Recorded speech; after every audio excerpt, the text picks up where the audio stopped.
Welcome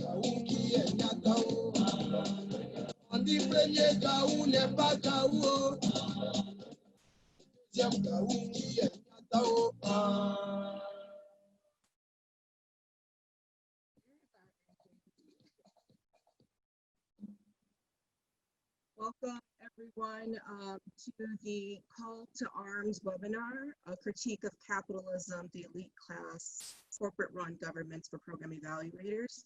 This is a call to arms webinar to build strong evaluations in favor of social justice and public goods after COVID-19. We are joined with Shar Habibi from In the Public Interest in Texas. And I'm Nicole Robinson with Milwaukee Evaluation in Wisconsin.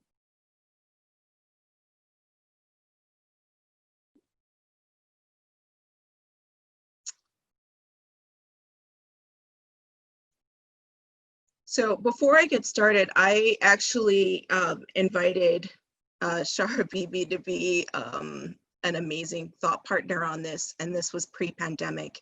And I just want to take some time out at the beginning to acknowledge the work that you've done, Shar, with me, and for bringing such light and joy to a very high stakes, very heavy topic. I think our shortest meeting was 2 hours, and yeah, and that was probably our first meeting. And we've been meeting weekly ever since to understand what capitalism means for evaluators.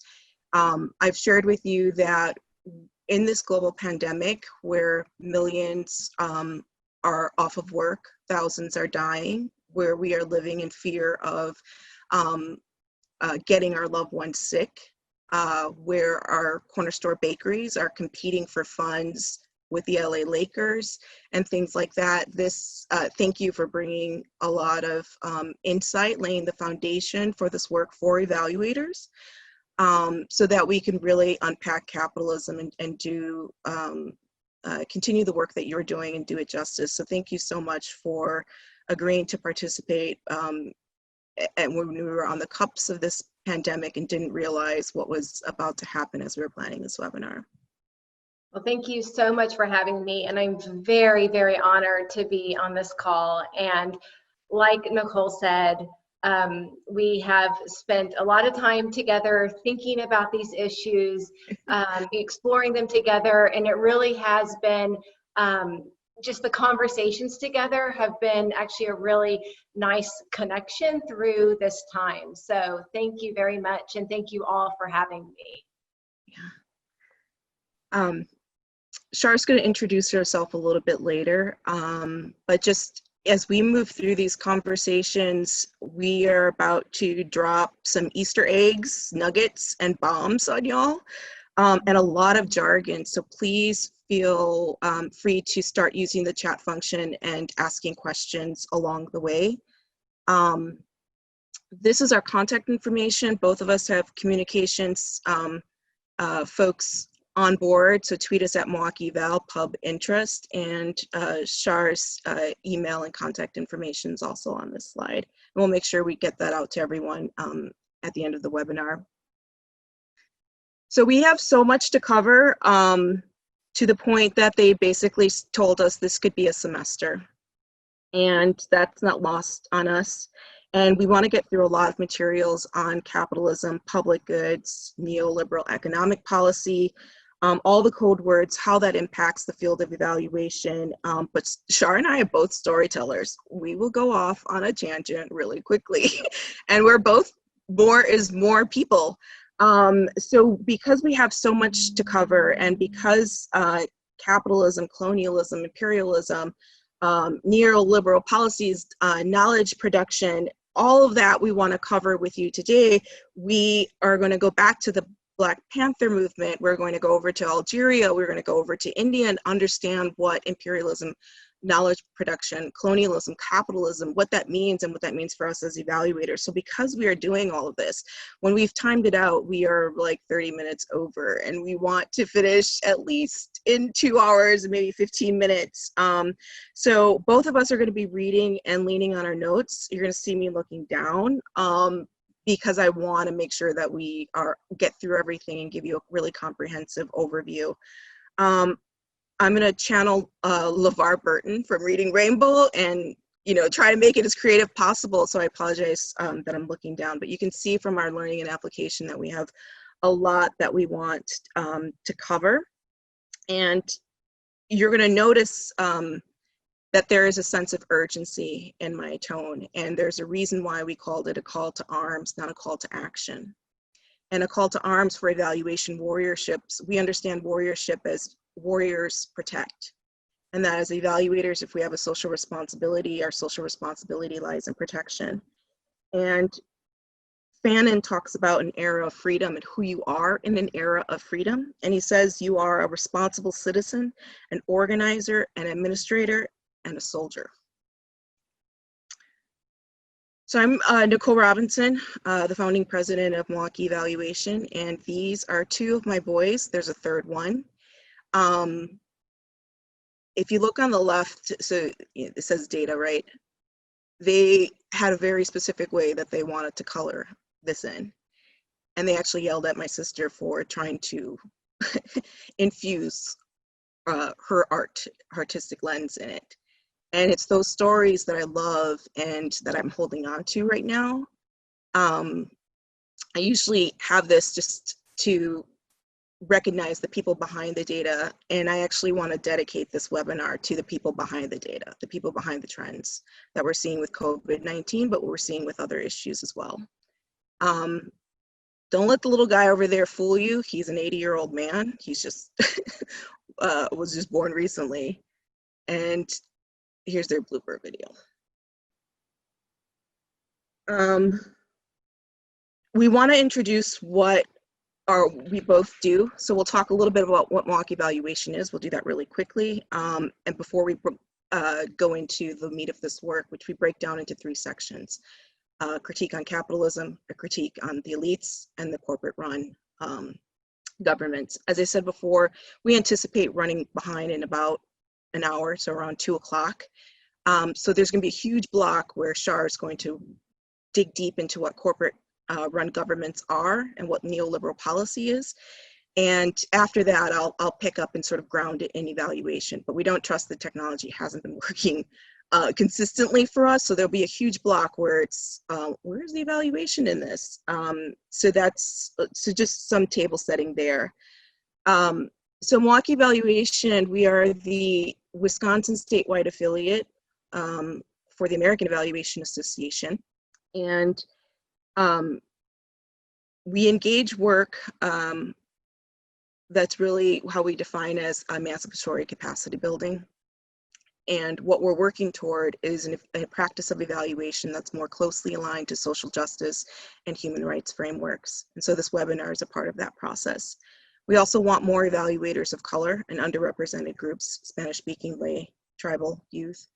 And we want those evaluators to run their own firms, win large contracts, and stay in the state of Wisconsin, at least for us. Our Social Justice and Evaluation Conference is our flagship program. It's creates solidarity. It creates accountability within the evaluation ecosystem here, at least within the state. It's heavily focused on transformative approaches with the goal of liberation, and through that, an understanding of how white supremacy affects our work and how those values show up in our work and how it impacts the state. We center people of color, believing that excellence in the field actually depends on that, and that the strategy that you're going to get is very, very different. And so today it's going to feel a little bit like a training, a little bit like a webinar, and a little bit like you're at a protest and rally, and that's the urgency where we see this. If you are at CREA this year, please join us. We are having a roundtable session on white spaces and how white spaces are held up in evaluation, what that means for evaluators of color. When we do this work, it is vital that the next generation is in the room. We need to pass the baton to someone. We can't take the baton to our grave. And so networking, job fairs are really important. And that actually brings me to my first ask. We encourage you to send us a short video, nothing fancy, but to share your thoughts on what capitalism and evaluation is. One, a lot of us either teach evaluation or staff these booths, and the next generation would love to see a YouTube video, not one of our evaluation textbooks. So please consider that. There are not enough people of color faces on YouTube talking about evaluation, and not enough talking about evaluation and capitalism. So please consider this as you think about what you hear today and the notes that you take today.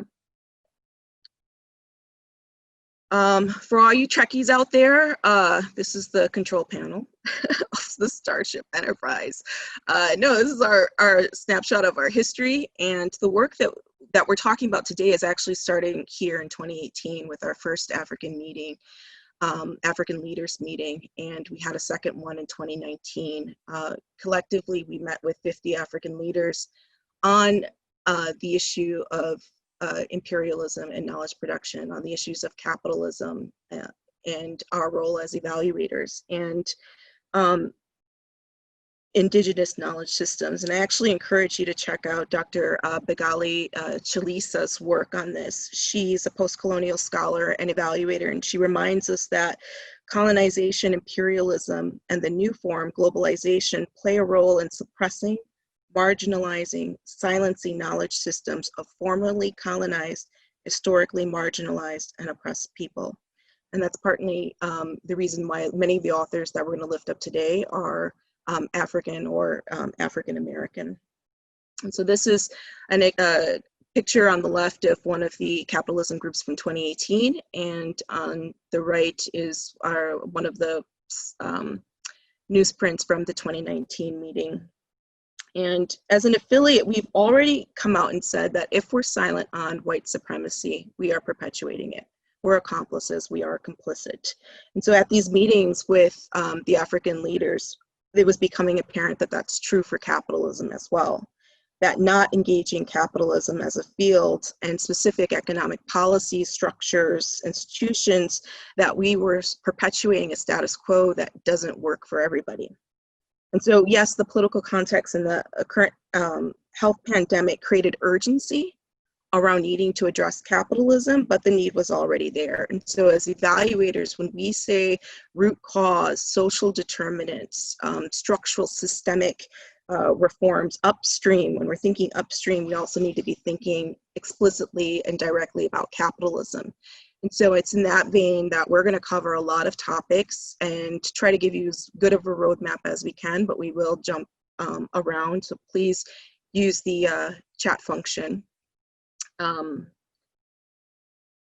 So in 2018 and 2019 meetings, we did not address disaster capitalism. So right now they're calling it coronavirus capitalism, white supremacy capitalism. That doesn't change what we want. And to use Fanon's words, what we want is to work toward a period of decolonization and liberation, a collapse of systems of oppression, a collapse of imperialist economic structures. So that was just a bomb, one of many that we're going to drop on you.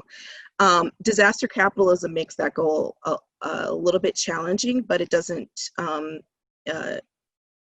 remove it from what we want. So what we're looking for is a collapse of imperialist economic structures. And we're going to present a couple of ways where evaluators can do that. We're offering a citation on this webinar should you need to cite it in your work. We thank the bloggers at Fake Equity in Seattle for the no extracting concept, meant to reinforce how important it is to recognize people of color's work. And speaking of voices, these are just a few that we're drawing from in this webinar. Please take a picture of it. It's Frantz Fanon, Vandana Shiva, Robert Allen, Vijay Prashad, Pravini, and Anand Gerhardas. Just a note around Pravini's work in Eastern Europe. This is a documentary at The Uprising that's coming out. She has an amazing Decolonizing the Mind initiative coming out in September.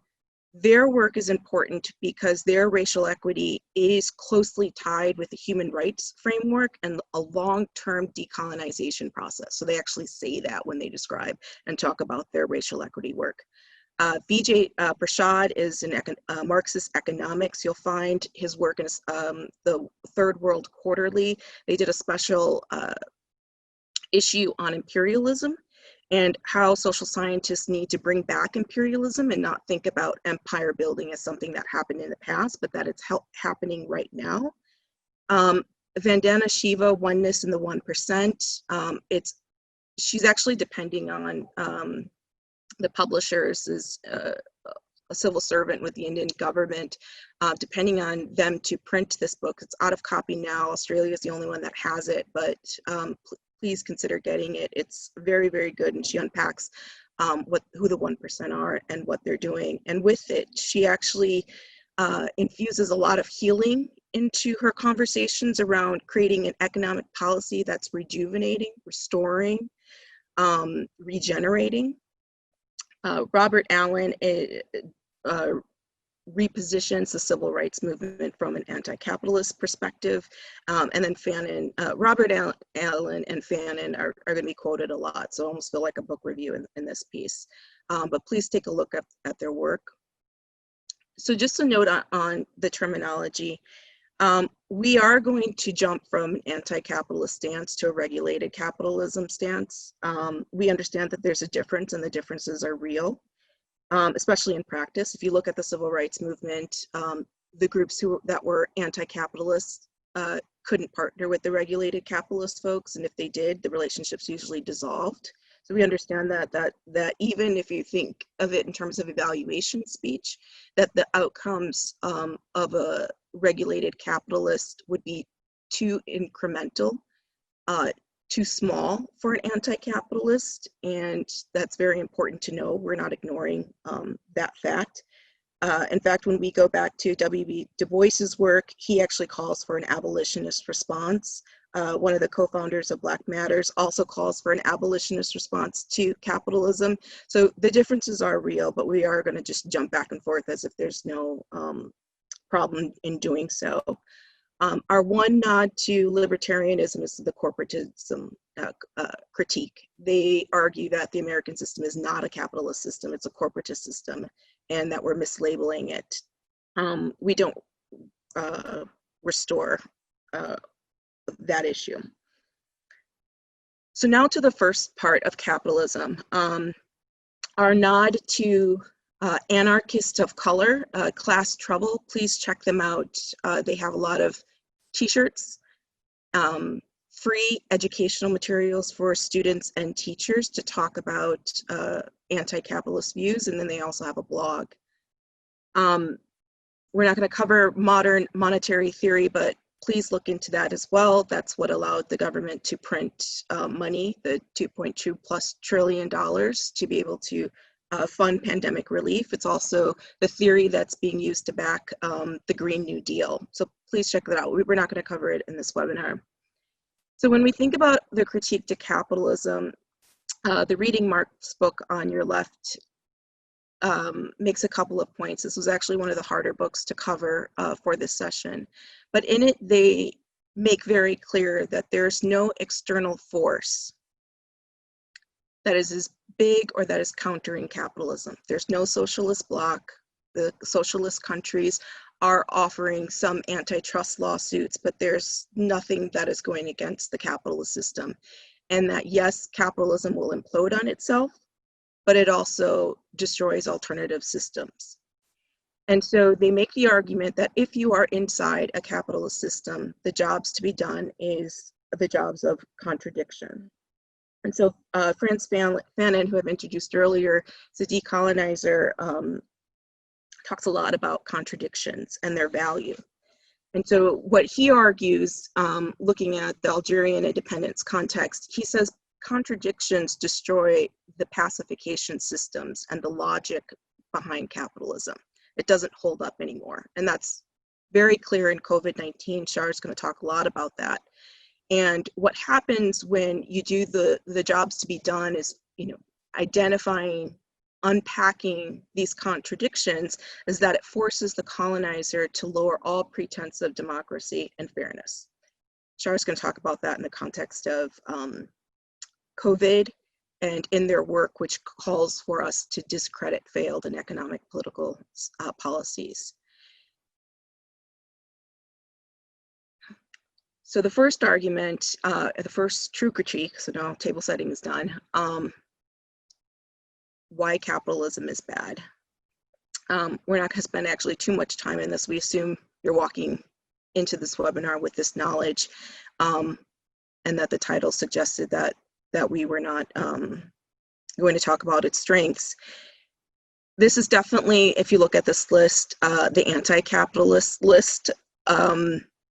So US capitalism starts with genocide and slavery. So the white settlers just coming and forming this country committed that against the First Nations. Vandana Shiva talks about it as a genocidal economy, and you can actually find books that talk about the excess deaths. Vandana Shiva actually talks about the 80,000 farmers who committed suicide as a result of economic policies that were in place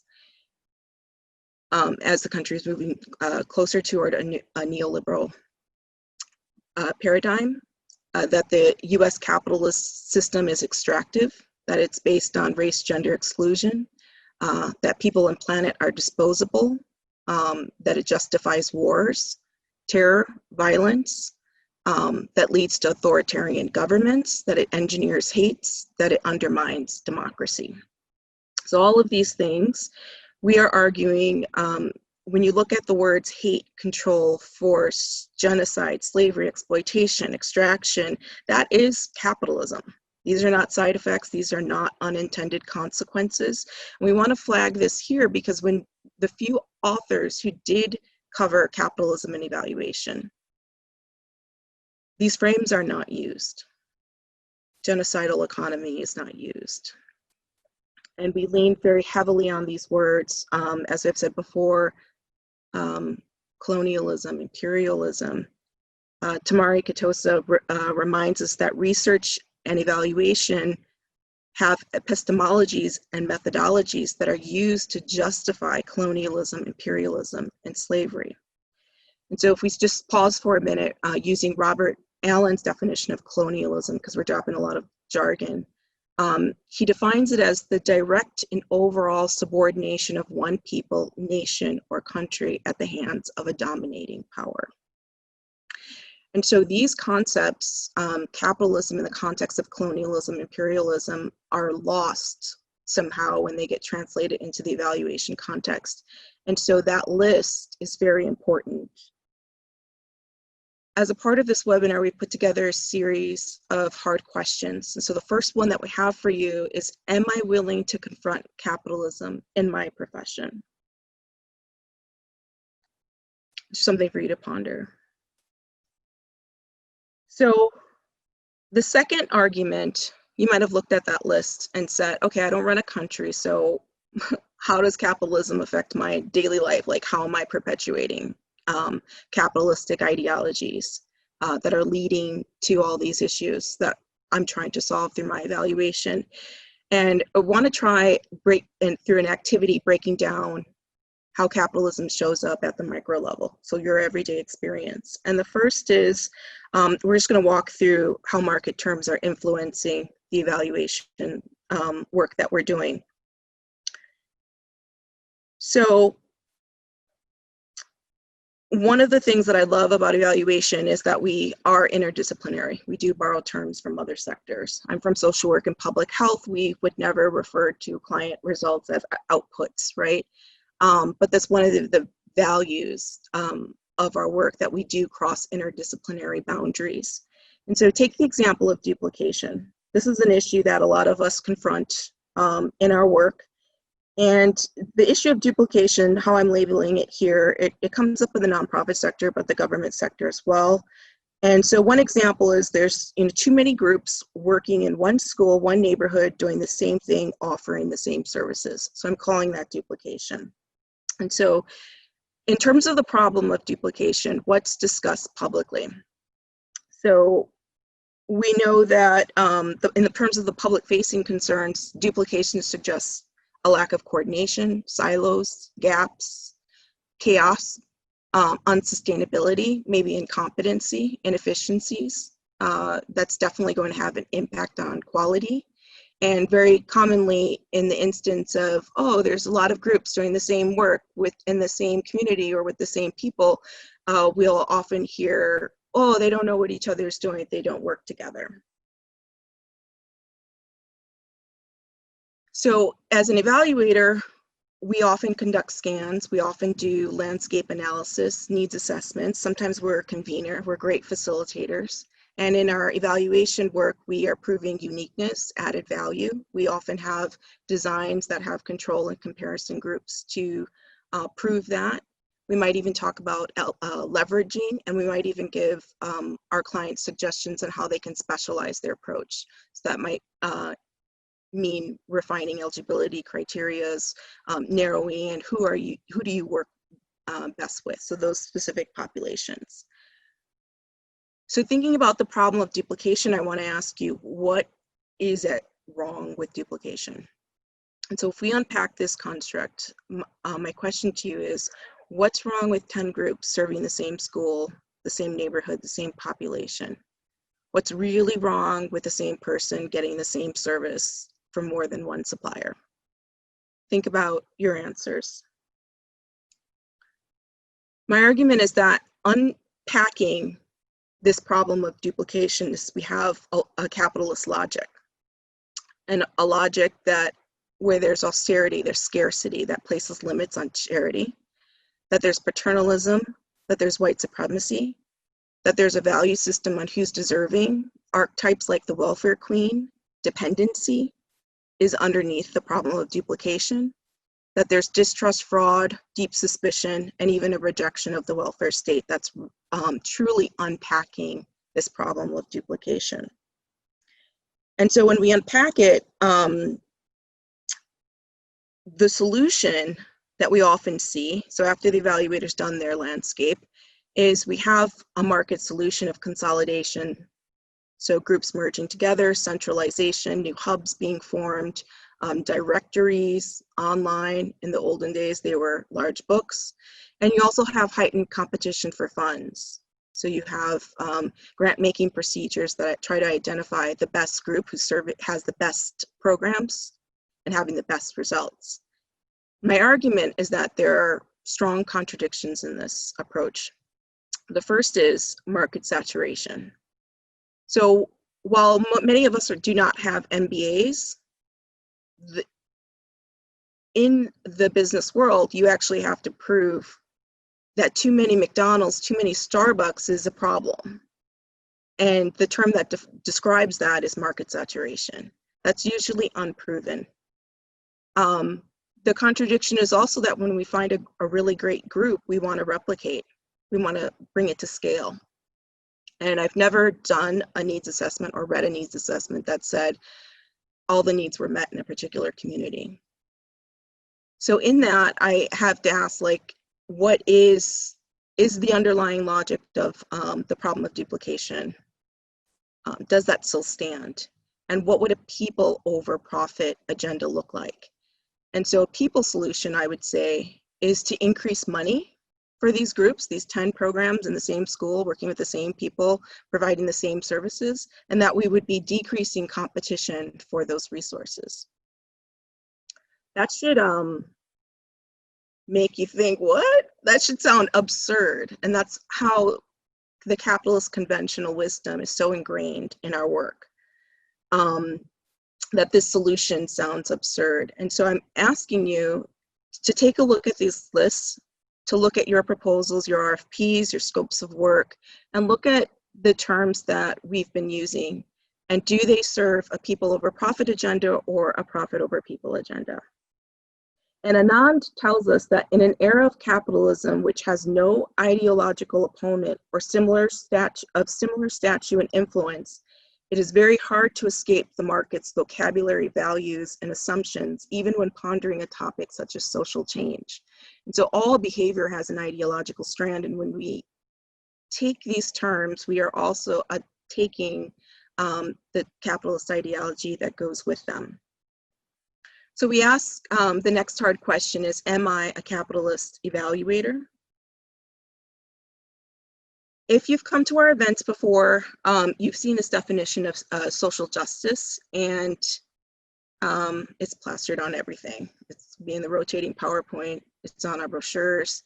And every time I look at it, I find something new. So the words in red are new additions. And thank you to Darren Walker at the Center for Community Change Action Fund for introducing me to the term intersectional solidarity.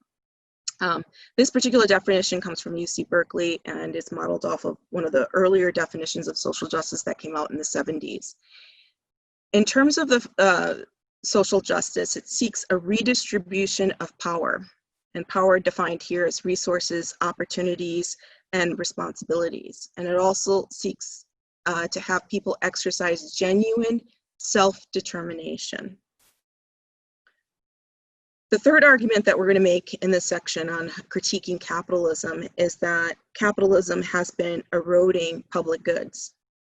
And we're going to argue that public goods should be the new outcomes that evaluators are measuring, and especially if we're working toward racial and gender equity. And so Shar is going to walk us through what public goods are, why they matter, and they raise huge implications for the nonprofit and government sector. And it's the basis for the rest of the presentation. The work through Milwaukee evaluation, we lift up social justice because that's what we're working toward. We're not working toward the collapse of white supremacy. And public goods offers us a North Star as we work, do work that might bring, as Fannin says, bring a collapse to imperialist economic structures. And so Char's going to walk us through public goods, and it takes a second to give control. So you should have it now. Okay. So if you hit the resume slideshow at the top. Yeah, there we go. And let's make sure that I can. There we go. Okay, so let me just say a few more words about who I am before I jump in. So this is me at age 21. I had just graduated college. I had just adopted a dog at a local animal shelter, and I had just accepted a job at a government procurement consulting firm. So let me tell you a couple of things. I didn't know the first thing about adopting a dog, and I didn't know the first thing about government procurement. Like, I didn't know what it meant. So the next year, I learned a lot about taking care of a dog, but I learned even more about government procurement. And I learned that my colleagues mainly consisted of people who used to work for government, who now use their connections at various agencies to help corporations get government contracts. And I learned that the process that these contracts were awarded was often unfair and corrupted. And the longer I stayed there, I became increasingly concerned about the types of public services that these companies wanted to take over. And when I left that job, I had become convinced that government privatization and corporate control over public goods was one of the greatest threats to our democracy. So since then, I've dedicated my career to pushing back against private control over public goods. And for the last almost 11 years, I've been fighting that good fight with my colleagues in the public interest.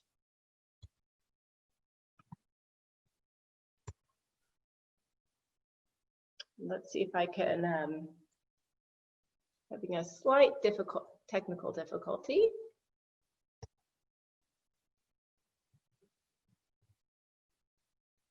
Oh. Sorry about that. There we go. So who is in the public interest? In the public interest, we are a national nonprofit research and policy organization that studies public goods and services.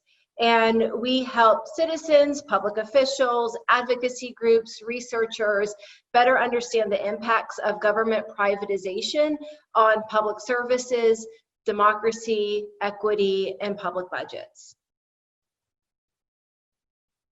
So what makes a public good? You might have heard this term thrown around. So what are we actually talking about? So while this is not the definition that you'd find in an economics textbook, I think it gets to the heart of what public goods actually are. Let me You know what? We are having some technical difficulties. Oh no, we'll stay, sorry, it's me. Go ahead. Oh, no problem. So these are the conditions that we've come up with. First, the things that we can only do if we do them together, like cleaning the air, ensuring every person has quality health care, the things that we all benefit from, regardless of whether we actually use the specific service or asset. So that's like public education. The things that protect and support us all, like safe food, Social Security, Medicare, and the things that make us a better, fair, more compassionate, and more democratic nation.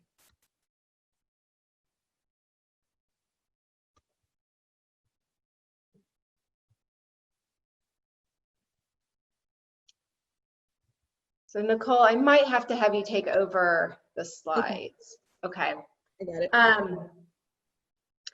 So here's some examples of public goods: public education, public transit, healthcare, clean water, public infrastructure like roads or water treatment plants, bridges. Also things like green space and parks, clean community via things like regular trash pickup, and then larger things like economic security. And I want to pause here and mention that we're talking about public goods, and government is the vehicle for delivering these public goods to everyone. But throughout the country's history, governments in the US have failed to provide inclusive public goods, and many of these public goods have not been available to immigrants, people of color, Native Americans, and others. And many of those who have held power in government throughout American history have used policy and practice to institutionalize racism and exclusion. But if we believe in the common good, democratic governments are the essential institutions necessary to ensure shared prosperity, equality, and the protection of our planet. And we need good government, and we need transformed public institutions that are responsive, effective, and inclusive. And unfortunately, the weakening of both the idea of public solutions and the institution of government, which we'll talk about shortly, has created major obstacles in solving many of today's problems. And without effective and efficient government that vigorously advocates for the public interest and provides a robust array of quality goods for everyone, we will be unable to tame the excesses of a capitalist system that leaves too many in poverty, pollutes our environment, and erodes the economic security of our families. Next slide, please. So in understanding public goods, it's important to also discuss what public goods aren't. Here are just a couple of examples on this slide. So first of all, mass incarceration is not a public good. Safety and freedom from violence are public goods, and that is at odds with mass incarceration. I also want to mention that public goods like affordable housing and mental health care, those are important public goods that also contribute to safety. Likewise, health is a public good, but that does not include restriction to abortion. Health includes safe, legal, and affordable abortion because women's health is an important component of health as a public good. Yes. I think one of the major issues that has come to the forefront of many people's minds during the current public health crisis that we're all living through is the long-term disinvestment in and inequitable provision of public goods. So, for example, it's become glaringly obvious that there are public goods such as healthcare, social safety net, emergency planning, internet access, that and more that people in the US, that the US doesn't make available, or that not everybody has access to. And we're seeing a very, very close up, we're seeing the consequences on so many people's lives of the lack of those public goods. And public goods are a direct reflection of our country's values. And it's easy to see during this pandemic that public goods like public health and economic security are incredibly important to everyone's lives, but that these public goods are really lacking. And an economic system where huge amounts of money flows to corporations and the super wealthy is incompatible with a system that provides robust, high quality public goods to everyone. So an example, this chart on this slide shows that the US public health emergency preparedness funding is at an unacceptable low. So federal funds for state, local, and tribal public health preparedness decreased from 940 million in 2002 down to 675 million in 2009. And that's about $2 per person. During the same time period, healthcare emergency preparedness was cut by nearly 50%, and it's now less than $1 per person. So this type of disinvestment and erosion of a public good, such as emergency health planning, makes it near impossible to fight a national health emergency like this pandemic. Next slide, please. So using the internet as a little case study, I want to dive a little deeper into public goods. So internet is something that 25 years ago wasn't necessary for work. It wasn't necessary for school or communications or daily life. But the internet now is integrated into so many aspects of modern life, and access to internet impacts a student's ability to engage in schoolwork. It's how people look for jobs. Without internet access, economic opportunity is limited. And it's become very clear during the COVID crisis that internet should be public infrastructure. The lack of internet access is putting so many children at a disadvantage, at an educational disadvantage, because they can't access remote learning from their schools. Nearly 1 in 5 students between kindergarten and 12th grade do not have access to high-speed internet. And that is from data that was compiled by the Pew Research Center in 2018, which is the latest data that we have available. And their research found that that disproportionately impacts low-income families and people of color. And so due to the pandemic, some corporations and foundations have offered up free Wi-Fi, as you can kind of see in the articles that I've clipped on the slides. But it's not a permanent solution. And this is something that's so critical to education and economic opportunity that it should be a public good that the government ensures access for everyone. And charity by corporations cannot solve the profound digital divide. And it must be governmental provision of internet as a public good to start tackling some of these inequalities in infrastructure that the US currently faces. Next slide, please. So as Nicole mentioned, we're kind of sprinkling in some hard questions throughout the presentation. The first one that in this section is, how has capitalist conventional wisdom influenced the assumptions and worldview I bring to an evaluation? We're going to be talking more about this conventional wisdom later on in the presentation. So just kind of keep this question in your mind as we explore some of those conventional wisdom that you see in those bullets on the side. What do I believe about public goods? We just presented some information about public goods, but what has your view of public goods been? What are the public goods that the program I am evaluating is trying to advance or detract?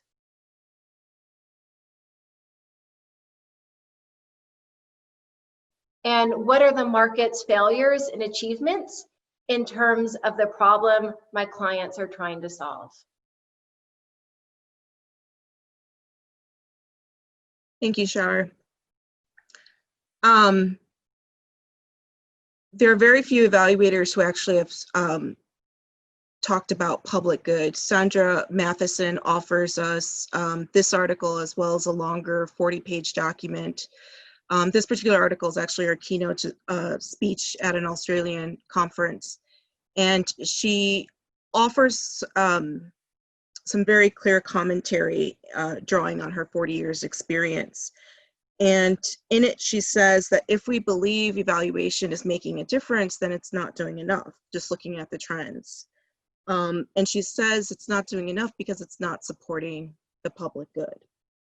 And she argues that we are maintaining the status quo because we are normalizing and rationalizing neoliberal policies, which Shar will break down later on. But she lifts up the problem in 3 parts. And she says the first piece is that any evaluation is a reflective of the dominant socio-political ideology. And so in her 40-year experience, she's seen the economic structures be more progressive and now moving toward conservative, neoliberal, and she even flags potentially neo-fascist policy. And what does evaluation look like, and in terms of the nature? She also says that one of the challenges facing evaluation is that we're not truly independent. That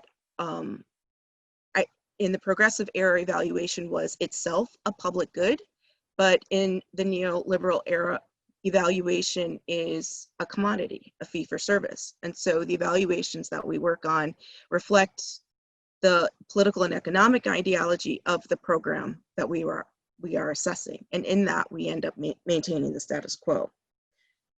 And it offers very, very important examples of how a profit over people agenda end up distorting program outcomes. And she gives an example of people over profit outcomes would look very, very different. I'll offer one later. My critique with her work and others like her, as I said before, when I presented the long list of why capitalism is bad, is that the analysis gives a nod to white supremacy, but that's not, it doesn't go far enough. And so just drawing on what Eldridge Cleaver, the information officer of the Black Panthers, makes it very clear that we recognize the problem presented to Black people by the capitalist economic system. We have to deal with both exploitation and racial oppression. We don't think you can achieve a proper balance by neglecting one over the other. And so we encourage you to think of how you can balance racial oppression with capitalism in your analysis. More Easter eggs and radical resources. ACRE provides a ton of research issues if you want to go deeper into hedge funds, Wall Street policies. They have many campaigns and programs, and a lot of very technical guides, and they do it from a race analysis, just bringing home the point of it's very important. If our position here is that the genocide that is happening with capitalism is happening along racial lines, not just in this country, but in the globe, and that critiques against capitalism must have a racial lens or intersectional lens. And so groups like ACRE provide accessible material for us. So moving into the second piece around the critique of the elite class.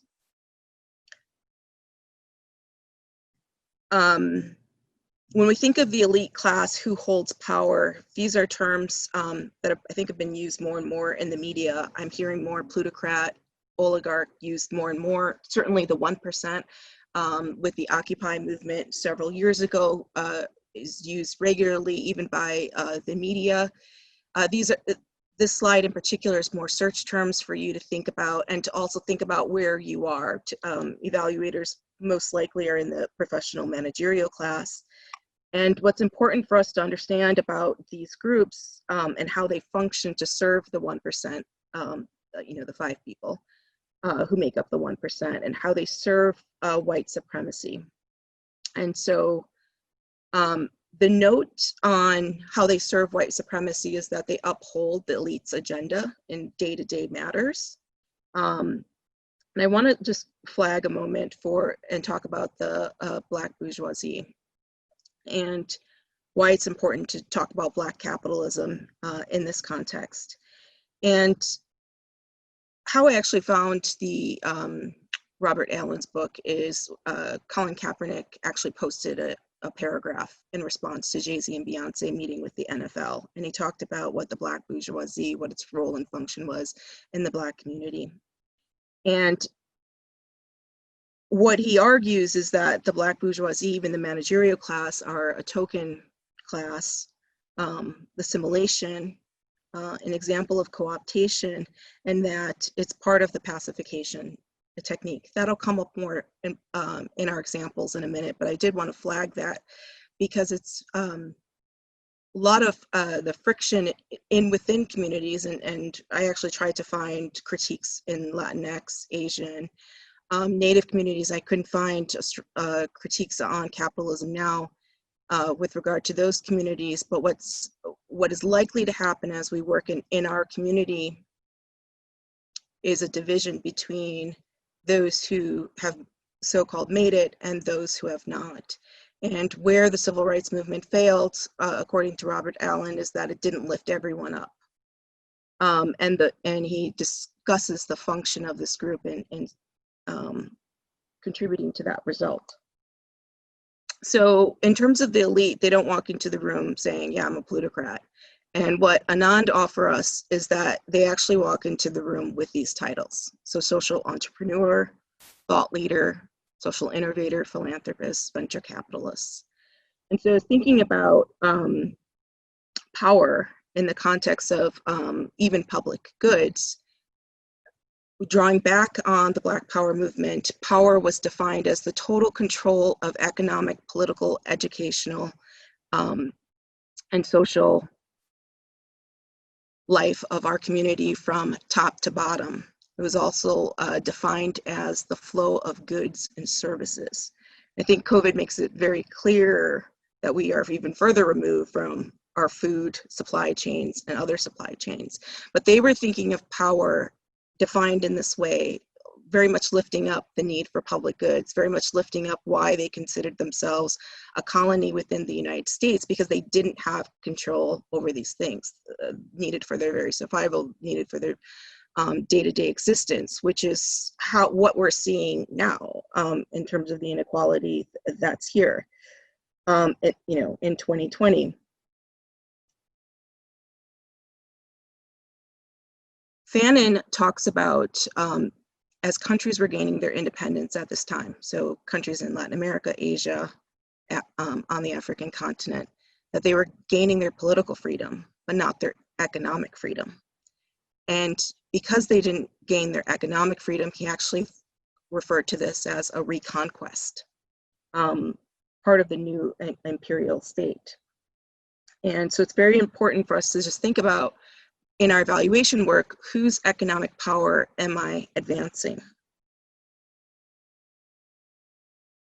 We say that in our work that every evaluation is political, every evaluation also has economic structure supporting it. And so thinking about that, and that power's power in the context of a capital system, whose economic power are we advancing?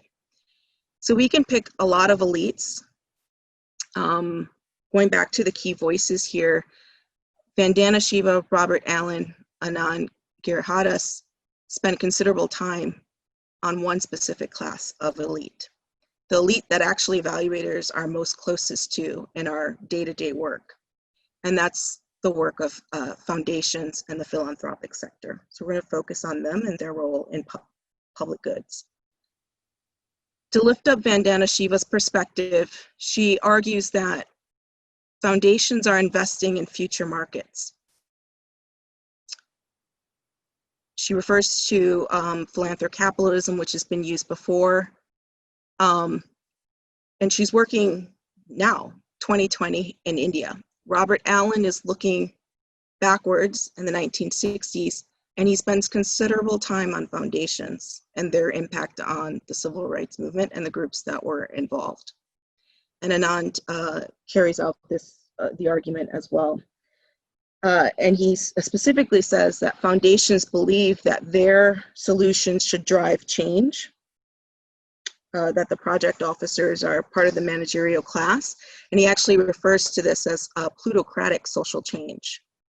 And both Vandana and Anand ask the profound question, who owns the things we all need for our very survival? And so as we unpack foundations and their role in public goods, this is another hard section. Encourage you to check out these two books, Foundations for Social Change, Philanthropy and Democratic Societies. These two articles are within these books, and I encourage you to take a look at the Chicago Beyond report, which talks about incorporated resistance.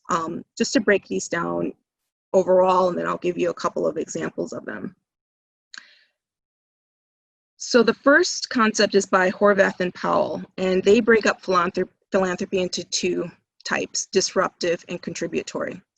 So disruptive in a social justice concept means something different. They're meaning disruptive in a way that's separate from how I think the social justice community thinks of disruptive. They argue that one foundation can be both disruptive and contributory, and that in a single portfolio, you can have disruptive grantees or lines of work and contributory lines of work. Disruptive philanthropy is philanthropy that undermines the idea of public goods. And they offer as an example the school choice work that was funded. They essentially argue that foundations have a loud megaphone, and with that, they can draw attention to a problem and help reframe the problem.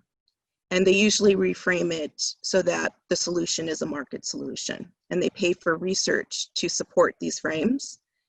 And part of that framing dictates who specifically should deliver services. And it's always out of the public sector.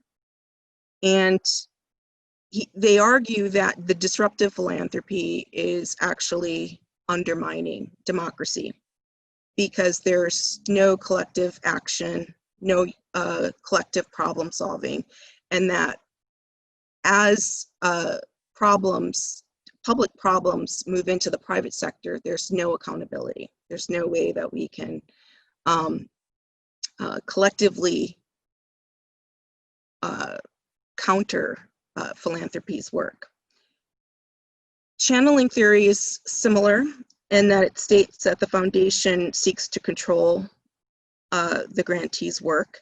And some of the specific processes include project-specific grants, short-term one-year grants.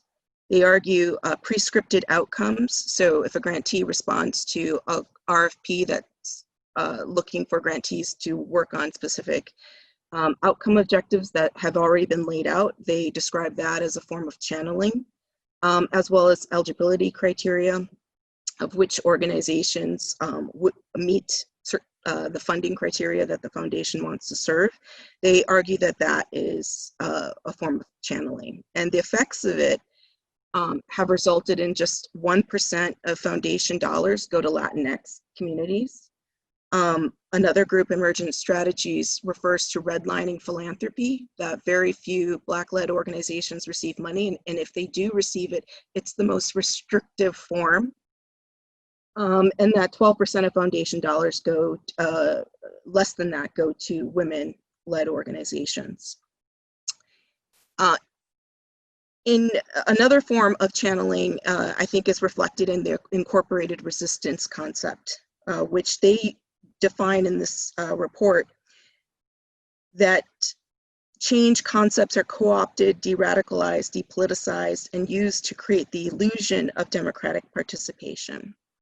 So that's, we are bringing a group that's for change into the fold only to change which tactics they might use, adopt their narrative. An example of that, just thinking back to the definition of Black Power that I shared with you, that very definition of Black Power, Nixon used it. But he used it also to roll back the welfare state. And so I'm now going to offer you a couple of examples just to ground these concepts. So Haynes examines the channeling theory in the civil rights movement. And the graph that you see in front of you is the foundation dollars that were invested in some of the major organizations, the Urban League, NAACP, Legal Defense Education Fund, the Southern Christian Leadership Conference. This is Martin Luther King's group, CORE, SNCC. And what he says is that the organizations that they invested in, mostly, if you look at the bottom line here in 1970, were the organizations that were considered the most conservative. So CORE is preparing to go in front of the UN and say that US has to be responsible for its treatments of Blacks. Black Panther Party is starting around here. They're not even on the list. Martin Luther King's organizations receiving little foundation dollars. And the way the civil rights movement has been told to us, like he was a prominent player, you would think that his organization would get a ton of money. And his argument is that the groups that were supported were conservative because they were not challenging the status quo. And that the serious consequence is that they're still around today, and what would have looked differently if foundations supported entities that were challenging the status quo, were challenging the economic systems. Robert Allen also gives examples of foundations supporting conferences and how the conferences started shaping work plans and activities toward a less structural intervention. He actually points to around this time that certain foundations were giving in 1961 research grants, and in 1967 New York Times article, the grants were given to quote unquote evaluate tactics, programs, and do long range planning. So evaluation was actually used as part of the reasons why they were giving money. I would also argue this is an example of critical race theory's interest convergence and pacification techniques, and we can talk about that. So the next hard question is, whose economic interest does my evaluation serve? And how you answer this might change which types of projects that you take on, but certainly has implications for the kinds of data you collect and the narratives you uphold in the evaluation report. The next example, this is Bartley. He's looking at forest certification. This is an environmental example. He's looking at a 10-year period where millions of dollars were funding environmental efforts across sectors. So government, corporate, advocacy organizations working together. And this example lifts up disruptive philanthropy, channeling theory, but also that the illusion of participation is, it's millions of dollars, that it's a lot of money to uphold progress. And so as Bartley looks into it, he's interviewing project officers from this time, grantees, he's looking at corporate records. And what he finds is that the solution that they were working on was a solution that was preordained by the corporate class, and that the corporate class working with foundations put out a lot of RFPs encouraging organizations to work on a specific policy. Now, Bartley doesn't refer to this as an example of collective impact. He's from sociology, so doesn't have nonprofit speak or even evaluation speak, but it's definitely an example of that. He describes it as a collective process that they were all enrolled in with shared standards of success, with foundations providing convening tables where they would all work together. They worked together for multiple years. All the major players were at the table co-designing this work. And when he interviews the grantees, he says, I got a letter from a foundation that said, we'll give you $100,000 if you write a 5-page RFP and work on forest certification. And when he unpacks that, he understands the corporate interests to have deep concerns about attitudes around deforestation, and specifically where Americans, but others as well, where we're getting our paper from, and what are the environmental consequences of that. And so as even other countries are starting to pay attention to what's happening in the Amazon forest, and this work is starting in the late 80s, the corporations get ahead of it, identify forest certification as the best strategy, a strategy that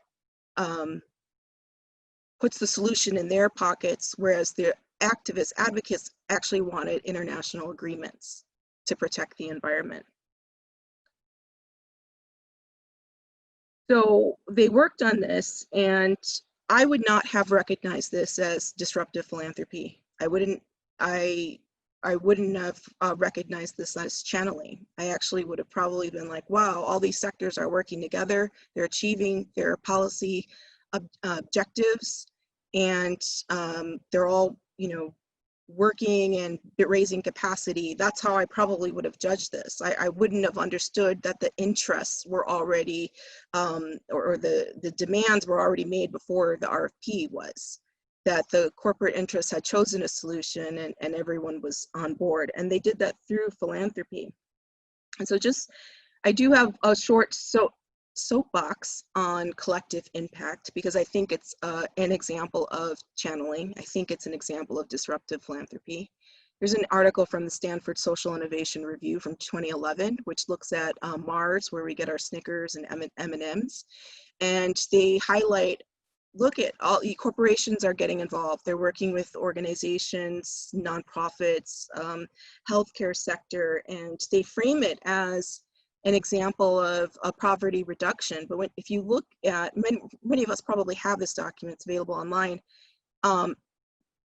Here's the outcome, the improving the sustainability of Mars's supply chain.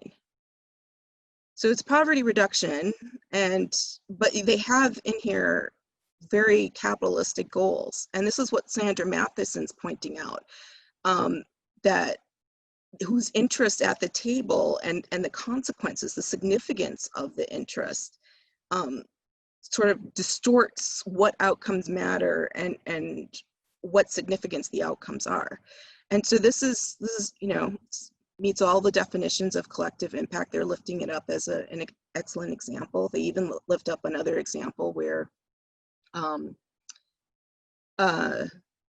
they point out if a new funder wants to get involved in the work, they have to go through the collective impact project. If another organization wants to get involved in the work, they have to go through the collective impact project.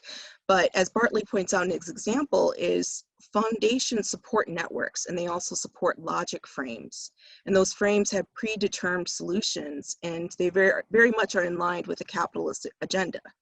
And so here's this example, and I only actually looked at the report to make sure I had the collective impact definition right, and then I found this.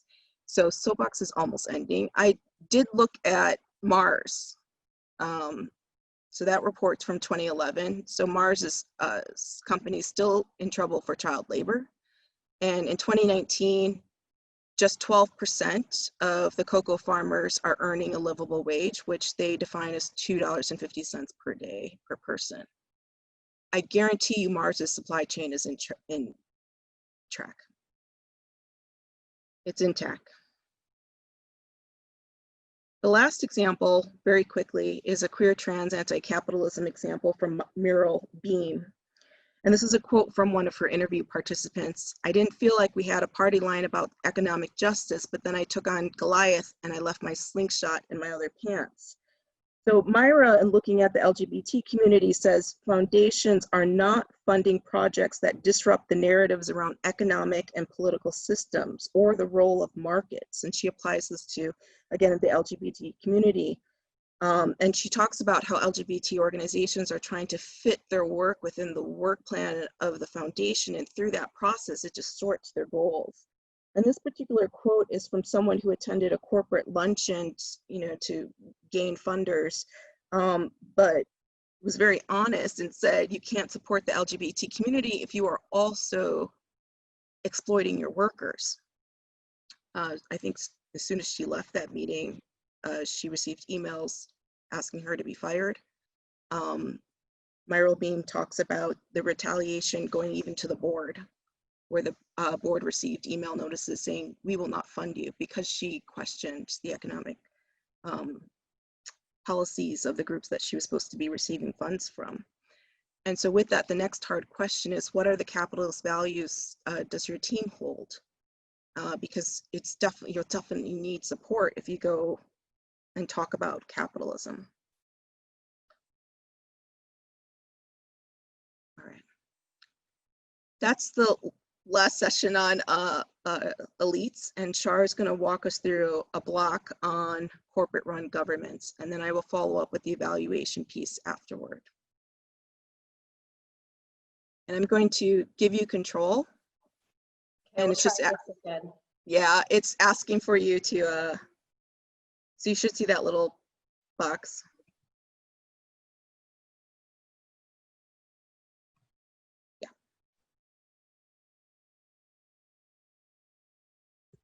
Okay, there, it looks like I'm actually able to control it now. Okay, so this is gonna be a block of time and of content, but I promise that afterwards, Nicole will relate it to the program evaluation context. So don't despair, I promise it will all come together in the end. So we're going to now discuss the critique of corporate-run government, and this section, like I said, encompasses a lot of material, but we're basically going to look at this through the historical lens of how the conservative movement has waged a 40-year war on the institution of government, and then directly relate that to our current times. So it's important to note that much of what we see today is the result of explicit policy choices pushed by conservative forces designed to discredit government and secure political control over public goods. And this didn't start with the Trump presidency, but instead it's been decades in the making. And as I mentioned before, we'll go through each of these strategies because I think this historical context is important in understanding how to reclaim government and shape it into an institution that provides robust public goods for everyone. And I should note that this is not a comprehensive list, and it's not going to paint a comprehensive picture of conservative strategy, but these are just some important strategies that have emerged from our readings and research. So in the coming slides, we'll go through each of these strategies that the conservative movement has pushed for the past 40 years. And you'll see this slide repeat as a reminder of like where we are in the discussion. And I want to make a note that these are not just strategies that were implemented at the federal level, but that they were actively pushed to states and localities and pervade all levels of government to some extent. So let's dive in. The first strategy we're going to touch on is the war on ideas. So during the post-World War II era, we saw an expansion of government through the enactment of Social Security, Tennessee Valley Authority, Securities and Exchange Commission, and other New Deal programs. And this was seen by conservatives as a dangerous expansion of government's role in the economy and the possible beginnings of socialism in the United States. And the New Deal consensus was based in large part on President Roosevelt's belief that, quote, true individual freedom cannot exist without economic security and interdependence. And unfortunately, conservatives captured the language and that idea around freedom as rooted in individual choice. And we'll note that their definition of individual also includes corporations. And so just think about that. FDR is talking about freedom and interdependence, and we're in it together, while conservatives are kind of twisting that idea into one of individual choice. So in the 1970s and 1980s, conservatives doubled down on these ideas, pushing trickle-down economic theory, while pushing and capitalizing on government negative attitudes and characteristics. And the result is that these beliefs have become American conventional wisdom that we all probably hold to some degree. I'm sure none of these are you're gonna hear these and you're gonna know, you're gonna know them because they're part of conventional wisdom in this country. So government is inefficient, bureaucratic, and wasteful. The private sector is more efficient than the government. I mean, we've probably all heard jokes about, lazy public sector workers. That is the inefficiency of the government. Government serves someone else, not you. And this one is really furthering an us versus them type mentality to divide community and is rooted in racism. So we can see through these quotes how conservative conventional wisdom was broadly pushed forward. So we have here Barry Goldwater, a government big enough to give you everything you want is big enough to take everything. Reagan, the 9 most terrifying words in the English language are, I'm from the government and I'm here to help. Lee Atwater, he was an advisor to Reagan, and he disclosed, small government is simply code for no more assistance to poor people, particularly poor people of color. And so you can see here that racism is a central part of the strategy, and race has long been used to drive wedges in the American electorate and further that us versus them framework. And then fast forward a little bit to Clinton's presidency, and we hear him say the era of big government is over. And so by that time, this conventional wisdom was also part of the Democrats' lexicon. And keep in mind that through all this preaching of limited government, conservatives are actually massively expanding government through, the military spending, subsidies to billionaires in wealthy industries like big pharma, big agriculture, fossil fuel industry. We can also see this conventional wisdom in even very recent discussions about the COVID-19 crisis. So big government allowed coronavirus to spiral out of control. Why free markets are the best antidote to coronavirus. So these are just some random articles that I found that I clipped that are very, very recent. And you can see that same conventional wisdom being talked about today. But as I mentioned before, I think that the health crisis has also created an opportunity to push against this conservative conventional wisdom and push forward a new vision of government and public goods. You'll see on the screen a few recent headlines that show that journalists and other writers are challenging these ideas and introducing new ideas around public goods and services into American minds. One quote that really resonated with me was from Nicole Hannah-Jones, and she says, I never want to hear that government should be run like a business. This crisis has laid bare the dangers of gutting our public institutions and services, of depending on companies dedicated to profit rather than government mandated to work for the common good. Death is the result.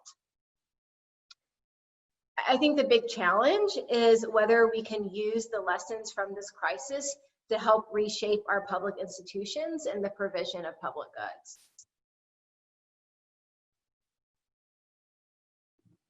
So the next strategies that we'll talk about, the next conservative strategies are related.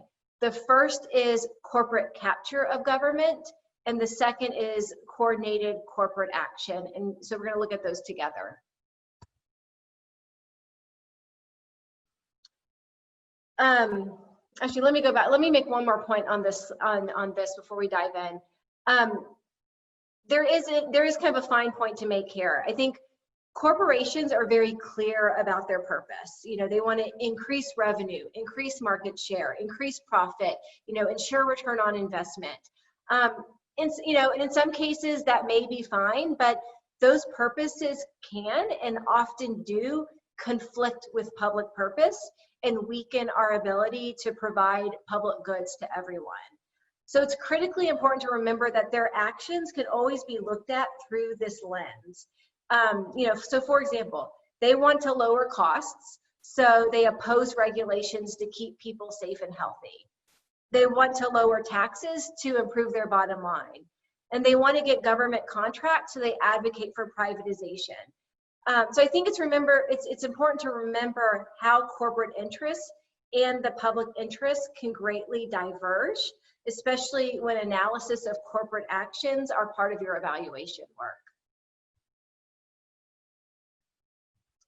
So here's the second strategy is corporate capture of government. And What I mean by this is the staffing of important and powerful government positions with corporate executives and corporate lobbyists. Often these corporate representatives, maybe always, these corporate representatives put the interests of corporations before the interests of the public. And the government becomes a tool for the corporate right to carry out their agenda of deregulation and privatization, which I'll talk about shortly, and of course capture an ever-increasing share of capital. We can see this strategy used very explicitly in the Trump administration. So this graphic is from an article in the American Prospect, and they have done a really good job of cataloging all of these instances. And I'll just, for time's sake, I'm only going to share one of them, but just note that there are so many. And if you want to dive into that world, please do visit that American Prospect article, because it will make your jaw drop. But let's just look at the EPA for a second.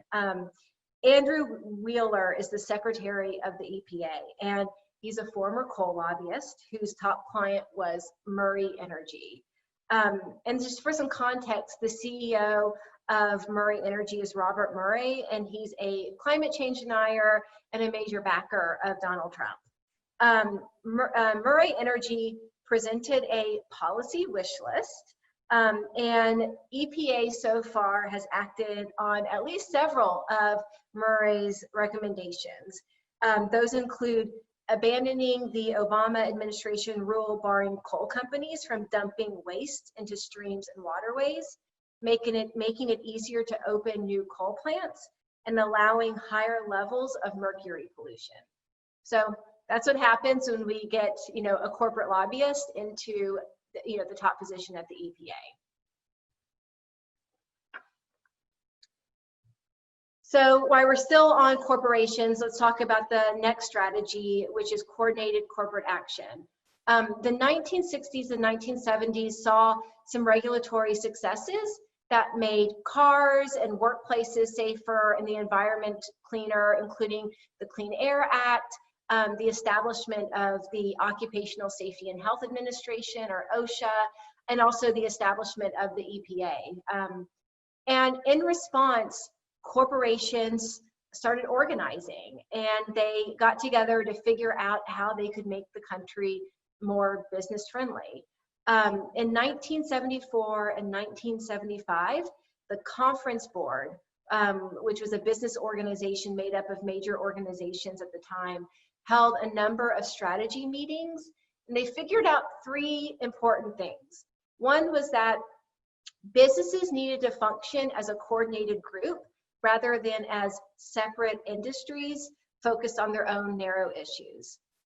The second was that individual companies with brand sensitivity needed to step back and hide behind groups such as the Chamber of Commerce or the National Federation of Independent Business and other issue-specific front groups to avoid consumer backlash. And then the business community needed to invest far more in politics and lobbying and build an infrastructure of think tanks to engage in the battle of ideas. So once they put these ideas into action, the result was that these corporations started to pursue a set of overlapping, increasingly aligned, and well-resourced efforts to reshape the political and economic landscape. So let me give a couple of current examples to put that into context. So over the past 2 years, city councils in 3 of the 4 largest cities in Texas, Austin, San Antonio, and Dallas, have each passed ordinances requiring local employers to provide their employees with paid sick leave.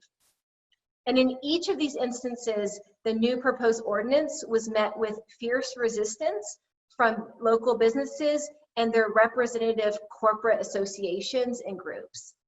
And in Austin, where I live, the Austin Chamber of Commerce was a force in organizing businesses against the paid sick leave policy. And other corporate groups, such as the Texas Association of Businesses that were against the ordinance, filed a lawsuit against the ordinances. The lawsuit is currently pending at the Texas Supreme Court, even though the necessity of paid sick time has become even more urgent with the current health crisis.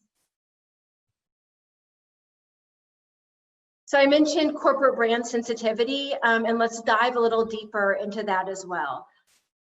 So these are just a few images that we captured off very recent social media posts and websites.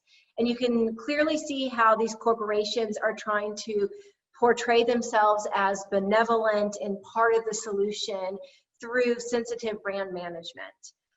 So for example, this first picture is, it's Nestle. They had a Facebook post celebrating Earth Day last month. And they highlighted their, quote, goals for sustainability, which included sustainable packaging, use of renewable energy, improved water stewardship, etc.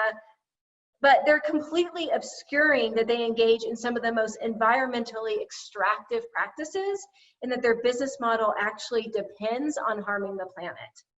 Likewise, in the second picture is a post from Core Civic, which is one of the major private prison companies. And this shows a picture of staff at one of their transitional centers putting together care packages for people in their facility.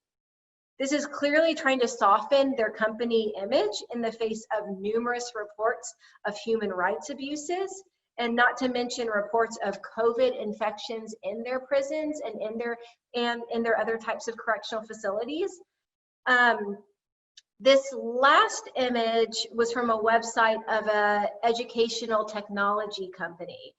And what we've seen is that a lot of these ed tech companies are offering free access to their software to schools in an effort to position themselves for future business and permanent adoption of the software by school districts.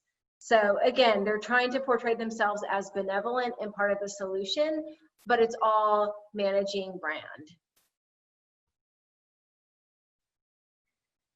So in our work at my organization, we use corporate research techniques, and I thought it might be helpful just to spend a minute and give you all some resources that we regularly use to dig into companies' organizational, financial, and political data.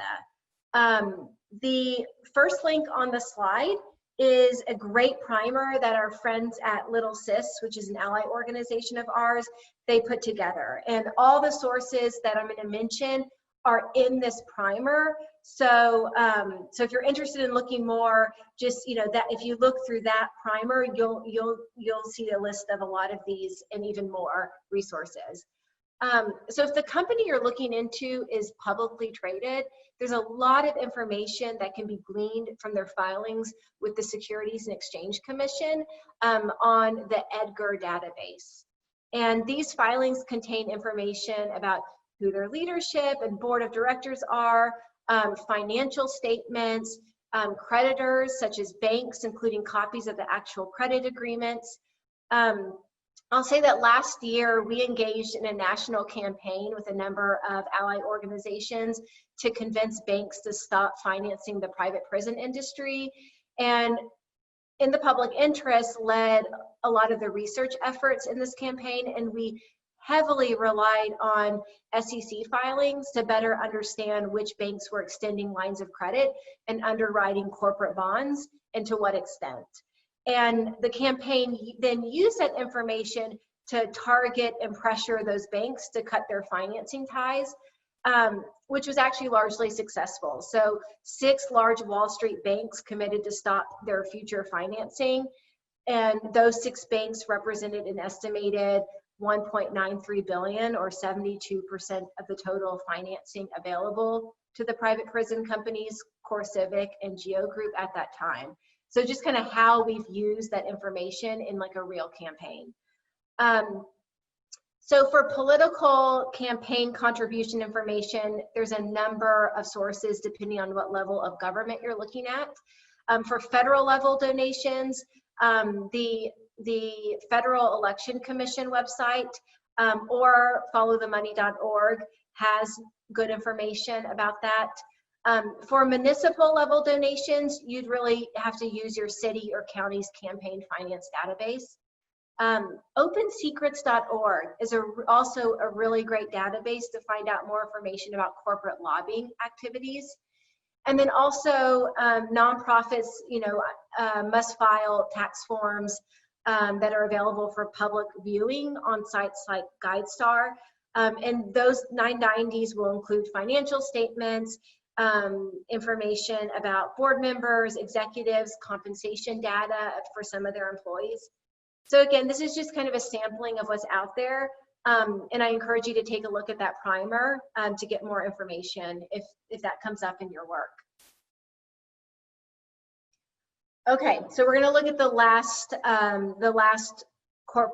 last conservative strategy, which is weakening government from within. And this includes measures such as austerity, deregulation, and privatization. And we're going to dig into each of those three. So first, austerity. What we mean by austerity is the idea that government should severely cut spending as a primary way of dealing with an economic downturn. And this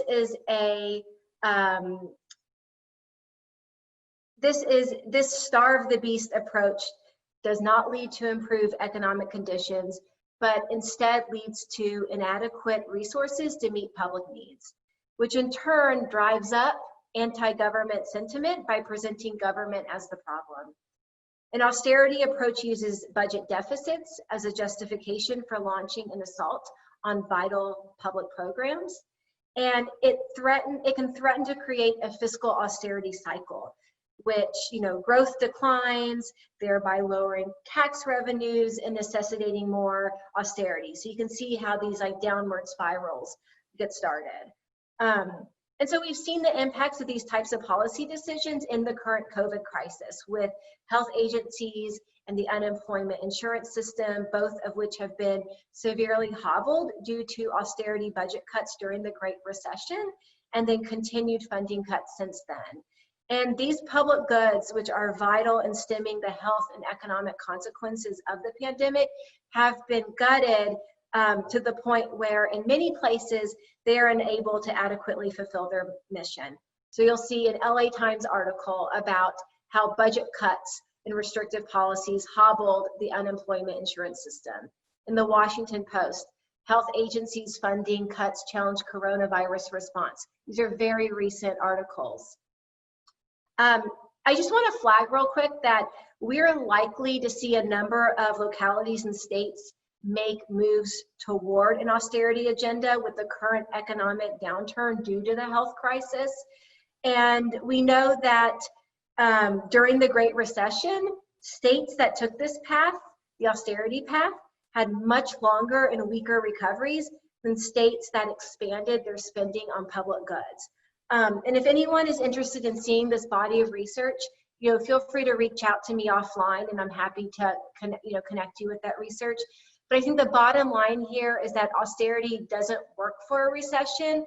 Public spending on public goods does, and is one of the most important factors for a robust recovery.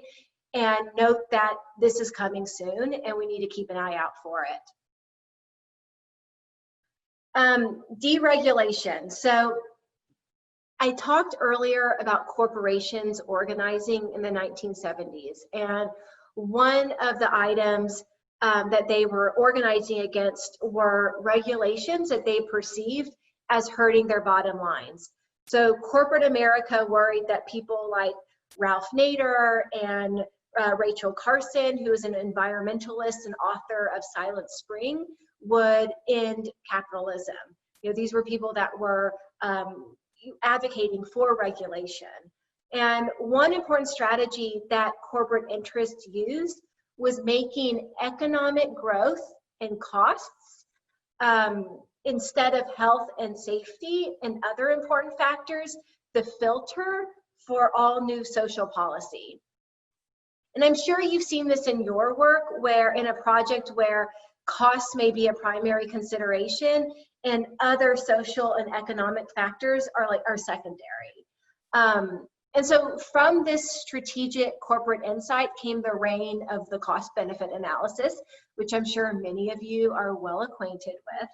And then in 1996, the Congressional Review Act was enacted, which makes it harder to create new safeguards and easier to repeal existing ones. Unfortunately, this deregulatory strategy of the right is staying strong. President Trump has been committed to a deregulatory agenda, and in his first week of office, he issued an executive order called Reducing Regulation and Controlling Regulatory Costs. And I'll share a couple of examples of recent deregulatory actions, but the full and very, very long list can be found on the Brookings website. And you can see the link on the side of the slide. So in September of 2019, the Trump administration repealed the Clean Water Rule, which had been put in place in 2015 to protect streams, wetlands, and seasonal bodies of water from chemicals and industrial pollutants. And in addition to allowing new pollution to clog our waterways, the rollback threatens the drinking water of 117 million Americans and 60% of our nation's fresh water. Deep-pocketed developers in the fossil fuel industry and the mining companies aggressively pushed the Trump administration for that repeal. That same month, the U.S. Department of Labor overturned an existing overtime pay rule, eliminating overtime protection for 8 million Americans. So unsurprisingly, the retail and restaurant industries have fought to pay workers as little overtime as possible. Shar, you have to get control of the screen again. Oh, got it. With the little thing, yeah. Sorry, you guys, just 1 second. Let's see if I can, perfect. Okay. So we have like one more little sub area, and I promise we're almost through this. Thank you all for bearing with us. So privatization. What is privatization? Privatization occurs under different names. You may have heard outsourcing, contracting out, the more kind of nice fuzzy term of public-private partnerships. But ultimately, it's removing a public good, service, or asset from public democratic control and placing it under private control by a corporation or other public entity or another private entity, excuse me. And while the specifics of privatization deals vary, what makes the difference is who controls the public service or asset. So, for example, service privatization could include outsourcing the provision of health or social services, food service at a local school district, outsourcing the operations, at jails and prisons. These are all actually things that happen. Examples of privatizing assets include signing a public-private partnership to build a new highway, or leasing a public drinking water system to a corporation. And then privatization can also come in the form of a privately managed parallel system that siphons off public funds from a public system, such as charter schools.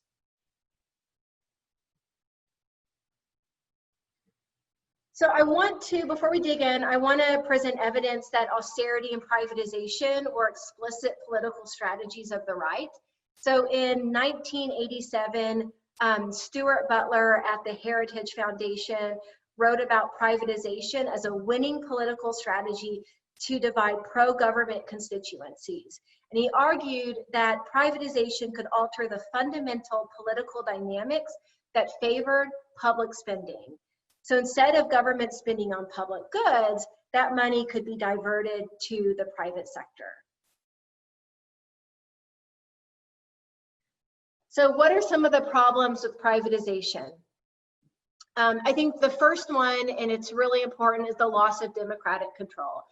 key decisions and day-to-day operations are controlled by private corporations instead of publicly accountable public servants, decision makers.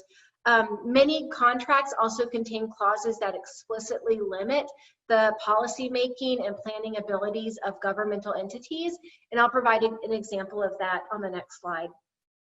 Little or no cost savings.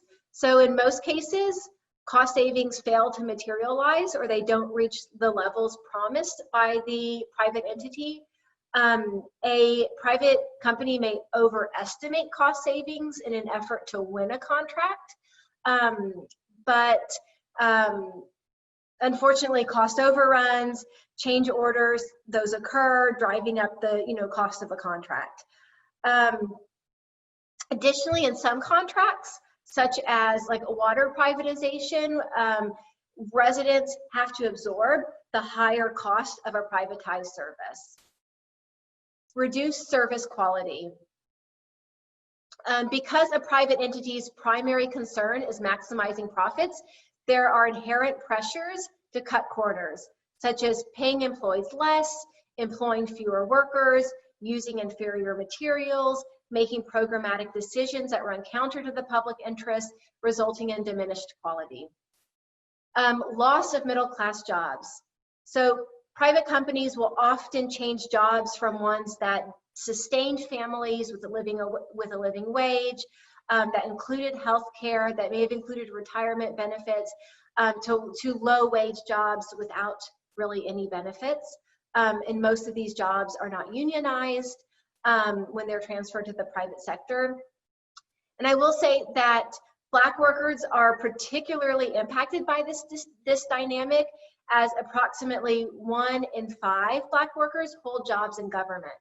And moreover, the median wages earned by Black employees are significantly higher in the public sector than in other industries. And due to their prevalence in public sector jobs, these workers are more likely to be affected when jobs are outsourced to companies that pay reduced wages and benefits. And then lastly, the loss of accountability and transparency. Localities can lose routine information about the service or asset under a privatization scheme. When something gets privatized, that information that may have been public when it was under public purview may not actually be subject to open records laws anymore. So we've run into this a lot with our work, where we're trying to find out information about a privatized service.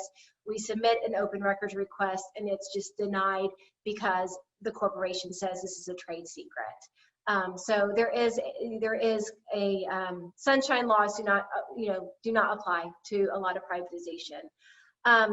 I will mention, I just want to flag that while many of the privatization contracts are with corporations, there are some contracts that are with nonprofits, and we definitely recognize that nonprofits are really important partners in providing some public services. But I do want to flag that some arrangements that we have seen can be problematic, with some of the same types of problems occurring that I just flagged. Including job issues, accountability and transparency issues, and some other issues unique to nonprofit contracts. We don't have time to get into the nitty-gritty of that, but I do want to flag. Okay, so let me just share a few case studies on the serious problems with privatization and some of their really real impacts to democratic control and quality of life. The first is a story that I'm sure some of you have heard, because it was so bad that it has been, there's been a lot of reporting about this particular privatization deal, but I think it really demonstrates some of those issues around democratic control that I brought up earlier. So in 2008, the city of Chicago signed a 75-year contract with a global consortium of companies led by Morgan Stanley to run their 36,000 parking meters. And the contract requires the city to compensate the private consortium whenever the city makes decisions that adversely impact the private entity's ability to collect revenue from the parking meters, such as temporarily closing streets, like even for community parades or street fairs. The city's also restricted from making improvements to streets that contain the parking meters, such as adding bicycle lanes or expanding sidewalks, because these types of projects might compete with the parking meters and decrease corporate revenues. And these restrictions severely limit the city's future ability to accommodate residents, including pedestrians and transit users, or to make changes to streets to account for new technologies that may arise in 50 years, or deal with issues related to climate change.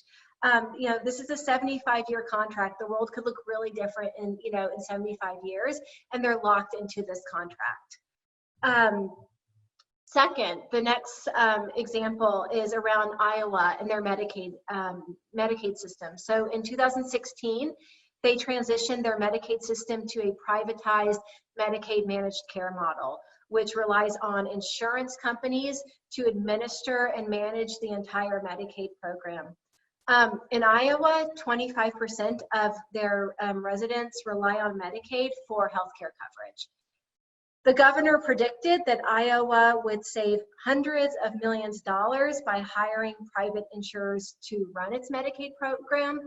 And instead, the privatized program has fallen far short of its promised, cost savings, and resulted in severely reduced services, harming Medicaid recipients.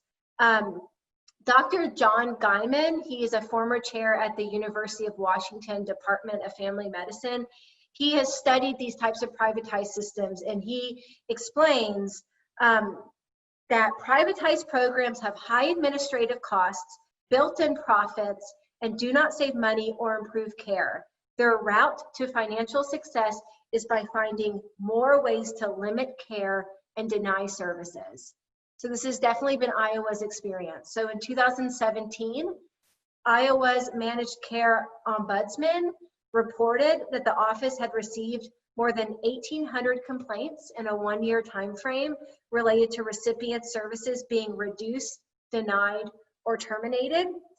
Just one example, one of the private insurers had cut in-home care by 71% for a patient with quadriplegia. So the state continues to have profound problems. I mean, I have just scratched the surface of what these problems actually are for time's sake, but it's had profound problems with this Medicaid system that will surely be exacerbated in the current crisis. And then lastly, another area where privatization has taken hold is in prison and immigration detention centers at all levels of government. And these contracts are even more harmful than what may immediately meet the eye. In 2013, my organization analyzed a large sample of state-level prison privatization contracts, and they found that over 2/3 of the contracts contained bed guarantees. And so what this means is that the government, by contract, must keep a certain percentage of beds filled, typically around 80 to 95%, but we saw contracts with requirements as high as 99%, or they have to pay for those empty beds. And this literally guarantees the corporation a certain level of revenue, minimizing any risk around prison population fluctuations, and puts pressure on governmental entities to keep prison beds filled. And so it's not hard to see that even beyond the morally outrageous profiting off of human suffering, these types of contract provisions can serve as an impediment and disincentive to enacting measures such as sentencing reform policies that would reduce the number of people in prison. I want to flag real quick that just like austerity, we are already seeing corporations push privatization to localities and states as a solution to deal with the current economic downturn. In Pennsylvania, we're already seeing companies targeting public water systems and trying to buy them up. So I just want to flag that we're going to be seeing more of this. I think because of this economic downturn, and just to, to red flag it for you all.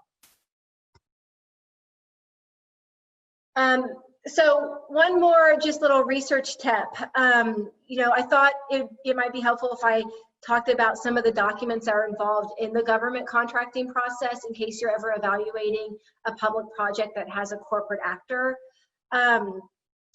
Before the formal procurement process begins, there can be a cost-benefit analysis, and that can be useful in understanding how the governmental entity arrived at their decision and what criteria and methodology that they used. During the procurement process, solicitations such as requests for information, requests for qualification, requests for proposals, kind of varies. Those may be used and can offer insight into program expectations, requirements, and then how that kind of changed through each step of the process as the government was having conversations with prospective contractors. And then also the corresponding responses to those solicitations from prospective contractors. While those are usually very heavily redacted, those can also provide interesting insight into who bid on the project. And then lastly, the most important document, of course, is the resulting contract. And while there are many important items contained in a contract, one important thing that we always look for is how the contractor is paid and what type of incentive structure is set up. And this can give a lot of insight into the potential problems that we see result from corporate control over the public, service or asset. And this was one of the main things that we were looking at when we analyzed those private prison companies that I just discussed, those private prison contracts that I just discussed. So just to review red flags of an anti-public goods agenda, I just want to recap all of this. And again, Nicole is going to connect this directly to the program evaluation context shortly. So dangerous, underlying assumptions. We talked about what those are. Exertion of corporate power and control, either through an organized entity, government capture, the sensitive brand management, budget austerity, deregulation, and privatization. And then lastly, what does a pro-public framework look like? We've been talking a lot about kind of what not to do, what doesn't work. So what does pro-public framework look like? I think we want to see public solutions to the problems we face that include provision of public goods that are well-resourced, that are democratically determined and needs-centered, especially needs of marginalized communities, where there's actual public control and not corporate or other elite control over these public goods, that there's equitable access to public goods, and that public means all of the public, not just some, that it matters who controls the government. As we've seen that with this administration, it really does matter who holds leadership positions. And then lastly, equal voice, that everyone has a chance to be heard. So I'm going to hand it back off to Nicole to bring us home. Okay, thank you. You did amazing and unpacked a lot of stuff for us. The example with the prison bed still hits me, that there's a 95% requirement or even 99% requirement to fill those beds. So Shar, you talked about a lot, and I've got some initial reactions. We have a ton of questions coming in. The first thing, you used right wing, you used conservative a lot, and capitalism does impact every political affiliation. So thinking about where you are on the spectrum, whether you're left, right, however you identify, it impacts all of us, especially because we're within a capitalist system. It has impacted our conventional wisdom. As children, the game Monopoly, that was part of our socialization process, to think of ourselves as consumers, to think of monopolies as good things. I just wanted to flag that, especially I'm even more aware of who's behind me. And I think just reminding what Sandra Matheson said, that evaluation looks different depending on the socio-political ideology of the time. And so in her time, she's, has 40 years. I've been an evaluator for 15 years, nonprofit sector, 20 years. I feel like I've only been in the neoliberal era, and maybe even recognizing this era as more of the right-wing populism, neo-fascism era. What does evaluation look like? And we're trying to figure that out. What are our basic steps look like in this pandemic? So I just wanted to flag that, because we hear in white supremacy a lot. Well, I've got a Black friend. My husband's Mexican. You can still be a white supremacist. You can be a person of color and still uphold a white supremacist worldview. And the point here is that you can fall anywhere on this political spectrum and still uphold a profit over people agenda. It's that ingrained into how we think and work. In 2014, the American Evaluation Association held its annual conference, and the theme was Visionary Evaluation for Sustainable and Equitable Future in Colorado. And I attended that one. The plenary sessions were all on the vision of corporations fit for the future, implications for evaluation, social impact measurement. All of the plenary sessions were hosted by either corporations or evaluators who had worked with them to measure impact. And I remember being lured by the concept of a social entrepreneur, that I could have a for-profit evaluation firm and still support and recognize the triple bottom line: people, profit, planet. And now, just based on everything that you've shared, I'm rethinking that conference and rethinking some of the lexicon that was introduced into that conference. And the presidential strands continue the conversation: corporate sustainability and evaluation, the role of business in creating equitable and sustainable social impact, and thinking about, as the conference theme, sustainable, equitable future. And we were lifting up the corporate vision.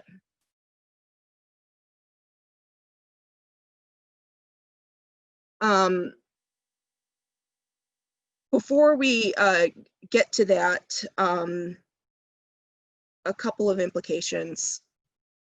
The nonprofit sector is important for a democratic society. It's important for institutions to work not just for the state, so government, not just for corporations, but for the benefit of civil society. And I do believe the nonprofit sector fulfills that. The issue, though, is that the nonprofit industrial complex is real. And so the complex being similar to what I described before in terms of channeling and disruptive philanthropy, and that the nonprofit sector serving the elite's agenda, or white supremacist agenda, control of bodies. And I think the implications for what you're saying, Shar, are huge for the nonprofit sector, because most of the outsourcing has been to the nonprofit sector, and most of us as evaluators are evaluating C3 organizations. I actually don't know what to do with that. And would love for the evaluators, we still have over 7 of you who are still on the call, to respond to that and think about that.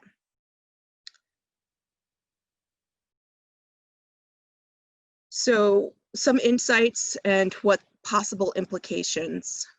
I hope we're encouraging you to think about capitalism and how it shows up in your work. And Shar, thank you so much for listing out the problems with privatization. As folks listen to the recording again, I think every nugget that you dropped, we will be looking at contracts more closely, maybe with an accountant, maybe with an attorney supporting us. We will be looking at the board profiles and their interest in the issues and the problems that we're trying to solve, and understanding how, who owns the services that we're evaluating, the programs that we're evaluating. And I think for those of us who are leaning toward an anti-capitalist stance and who might be in power positions, so you might be a project officer or a director at a foundation or the lead of an evaluation firms, I think understanding capitalism and understanding that definition of Black power, the flow of goods and services, and that being power, how do we set goals that supports that, or what Fanon describes as collapsing systems of oppression, specifically imperialist economic policy structures.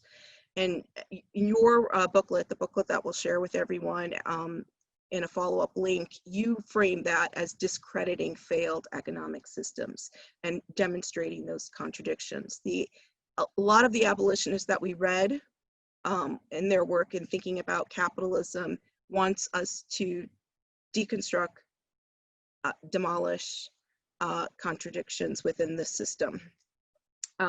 Thinking about public goods as outcomes and thinking about public goods on how to frame the problem and in the context of capitalism and how we vet outcomes. Evaluators, especially in formative and design evaluation, we help groups think through what they want to achieve. And this is a very helpful framework. You hear a lot in the philanthropic world, charity, not change, not charity. And I think it's important for us to think of charity as not a permanent solution, and the way that you frame public goods being a long-term permanent solution that really looks at this issue. I think in terms of measuring privatization, deregulation, corporate influence, all of those links will be incredibly helpful for us. Capitalism does have a mythology. You referred to it as conventional wisdom, and our approach in this webinar, it was to get you to attuned to all the ways that capitalism shows up, to get you attuned to what are profit over people outcomes. And so hopefully when you start reading those authors, examining the corporate interests and the outcomes that we've been supporting, I think many of us during the pandemic have had like an existential crisis of sorts of, what mattered before compared to what matters now. And I would say the same thing happens with the outcomes, where any of those outcomes, what did they matter if they're not achievable right now during a pandemic? And I think public goods offers more permanent change.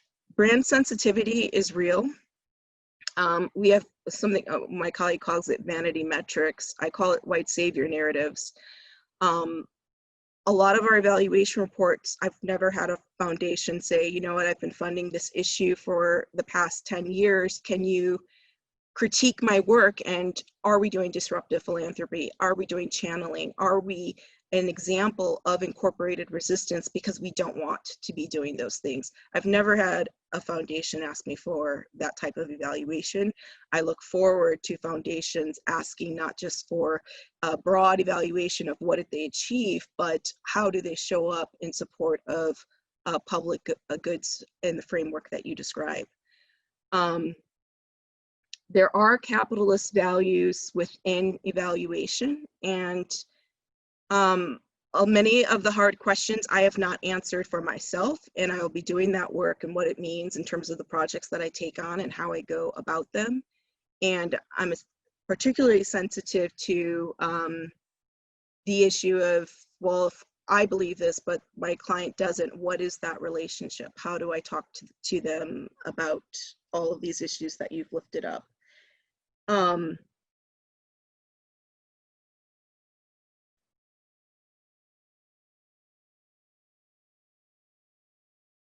I think this point that you're, do my findings lay the groundwork for a profit over people agendas? Shar, this is one of my major takeaways from one of our conversations, is are evaluators laying the groundwork for the privatization of public goods? And also, are we supporting a narrative that public problems should be solved by the private sector? And I think we are. And that's something that I think the field is going to have to grapple with and actually be called to answer. and be accountable on. This next hard question is, what if I cannot use the word capitalism without scaring everyone away? Can I still maintain my integrity and use another word? I actually just had this instance, and I didn't use capitalism. Almost like, and if you've known me, I will drop white supremacy on a conversation very easily. But with capitalism, I felt that it was not natural for me to introduce that into the conversation. I thought that it would kill the meeting. And so I introduced it using the concept of public goods, but not goods, deliverables. That's the concept that they use. And so I asked gently, who owns the deliverables? And that opened the door for a conversation around service of delivery. What is the role of government in terms of how this problem is framed? What's the role of this particular actor that I'm working with? And I still need to answer if my integrity was maintained by not calling out capitalism. I would argue that I do need to call out white supremacy, but I'm not there yet, at least with capitalism.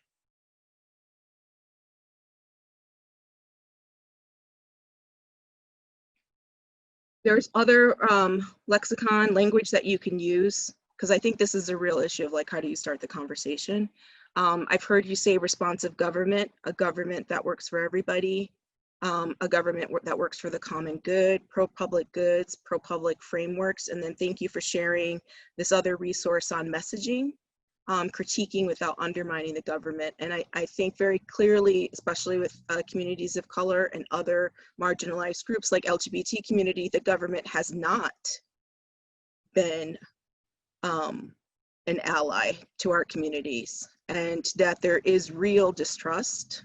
You just need one more police incident to tell you that there is state control over our bodies in these communities.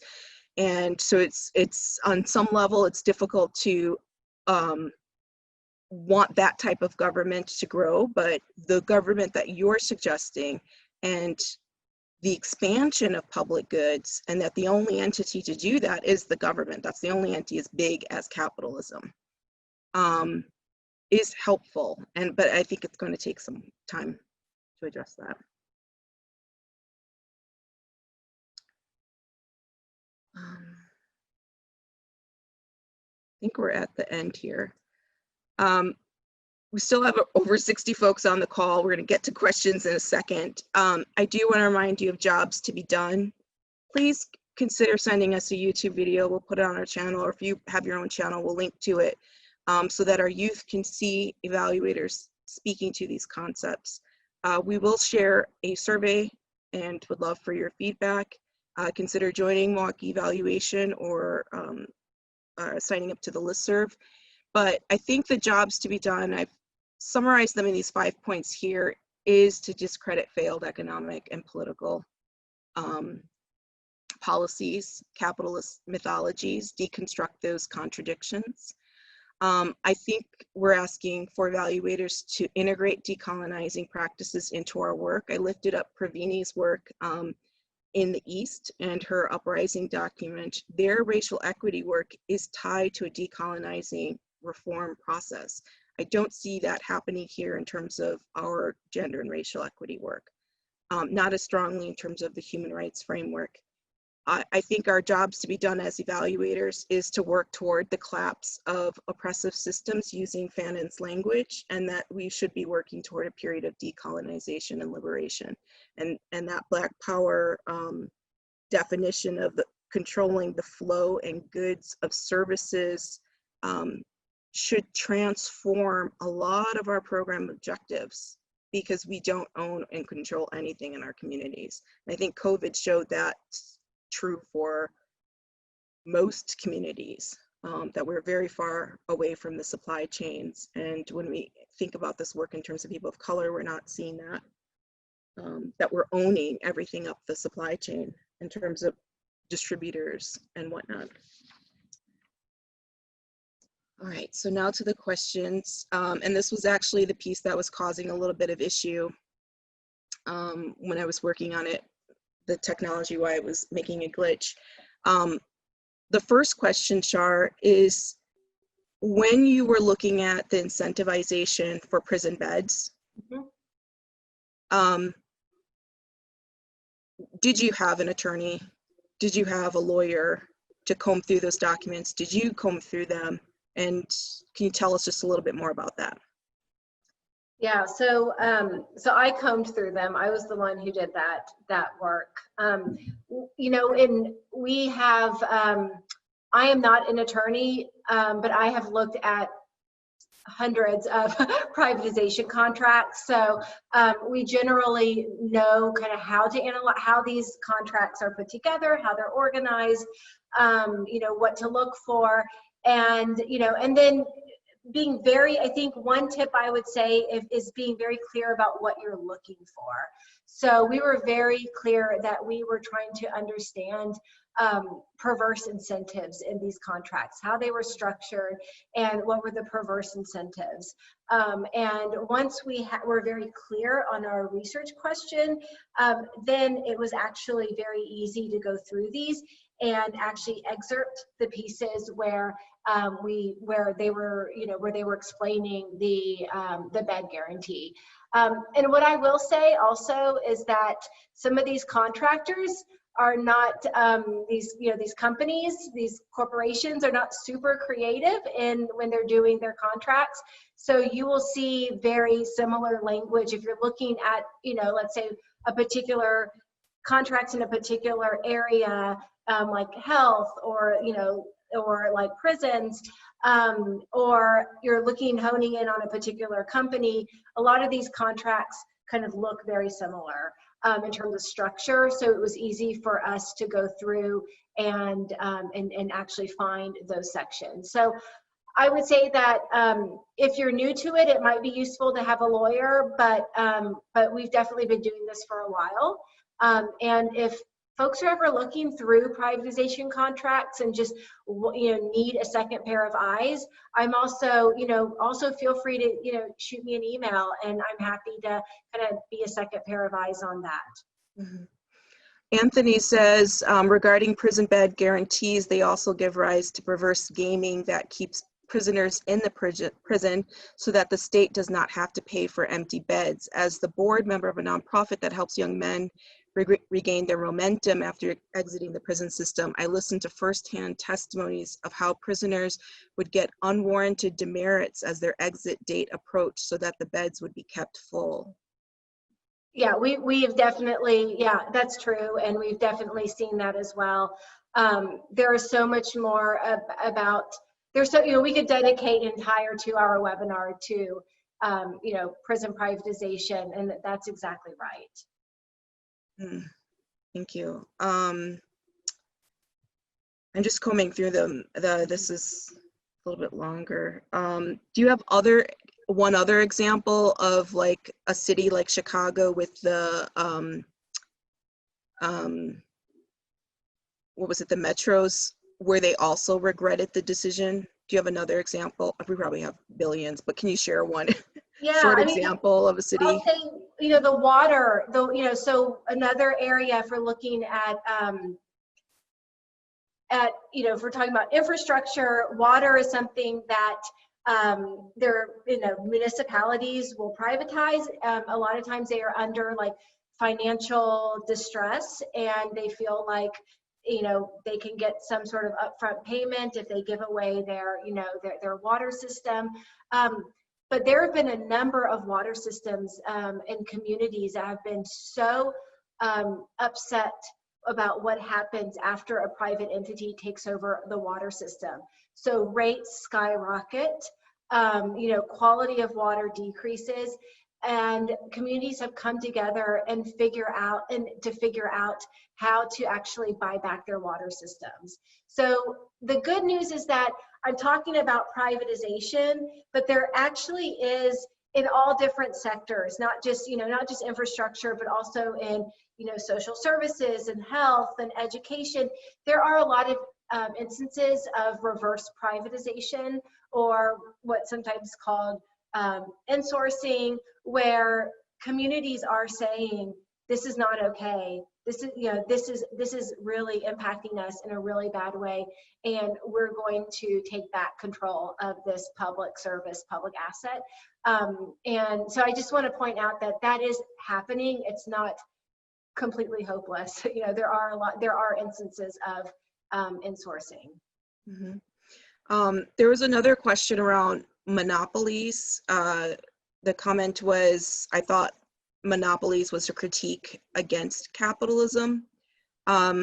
Many of the authors that I reviewed said that at least, so classical neoliberal policy would have had a true free market, free trade, no government involvement. Neoliberal policies, the government is more of a partner, fosters the economic system or the capitalist system, and that with that change, monopolies are part of the process. We're about to see a bunch of mergers and acquisitions as smaller, medium-sized corporations get weaker through the pandemic. And the argument was that in 2008, when all of the economic policies were passed for the Great Recession in 2008, that the benefits did not trickle down to the workers because many groups merged and became larger entities, and they didn't have to compete for workers. They could depress the wage and continue exploiting the environment. Can you share a little bit more on what your research has been in terms of monopolies, Shar? You know, I think that, and I'm actually going to say something, and I need to give credit where credit's due, because actually my the executive director of our organization, Donald Cohen, he chatted me something, and I think it's exactly right. He said, you know, it's concentrated power is the key problem with a monopoly, whether it's economic, market, political power. So, you know, kind of all that, you know, it's kind of all that power being concentrated, which is a key problem. So there was a question from Mason on expanding on the metrics for neoliberalism. That's a great question, Mason. I don't know how to summarize that. I think maybe that's a future handout. Everything that Shar said in that section on the, specifically on austerity and the narratives and frames used to push an austerity agenda, saying we can't afford things, we can't afford to do it another way, we have to do it this way. You also hear the foundations echoing that. They serve as an echo chamber for the austerity message of, okay, we have scarce resources, we need to use them wisely, enter the evaluators.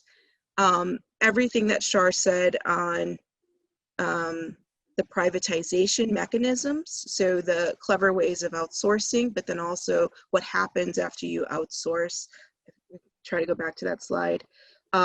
No, it's probably difficult to find it. Everything that happens in terms of the reduction of quality, that the cost benefit savings are never materialized, those are all things to hold that concept accountable. And if it doesn't achieve real cost savings, that's how you identify and lift up a contradiction. What was the last one? The deregulation. Though I think it's important to pay attention, even if you run like an arts program, we can now, I think this, everything Shar says tells us that we should now, even if it's an arts program, what are the wages of the staff, and are those livable wages? Are the supplies that they're getting supplies that were sustainably sourced, and start lifting up those as examples? Is the work tied into you know, a democratic offering of that material, you know, the project, the services, whatever it is? And I think even if you were evaluating an arts program, you can still look at it from a capitalist perspective. It doesn't have to be a large scale public-private initiative. I think the metrics also, to bring the race class analysis in, the metrics also include how white supremacy and how capitalism perpetuates itself. And so in the example of the Black bourgeoisie, I don't think I covered that section very well. Originally, when I contacted Shar, I was concerned about so many banks were investing in Northside Milwaukee. And there's article clips that we can share with you that say progressive developers are reimagining Milwaukee cities in advance of the Democratic National Convention. Now with the pandemic, the Democratic National Convention will not be in Milwaukee in July. And so when I contacted Shar, I was like, what are these banks getting out of investing in Northside Milwaukee? Brand sensitivity tells me a lot that, you know, US Bank can invest in prisons, and then they're also investing in Northside Milwaukee, and they will have an evaluator write a report that says this is a great thing, and we support a narrative that US Bank is great, or whatever the banks that are investing in Northside Milwaukee are. I would, in terms of the Black bourgeoisie, I also see those who are being invested in are members of that class, that managerial class. And are they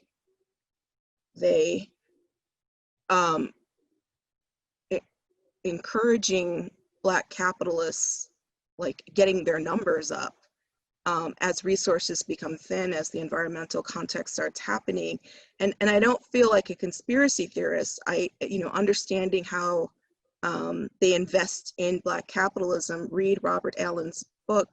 It tells you how this class grows and why they invested in it. It's part of what critical race theorists argue is interest convergence.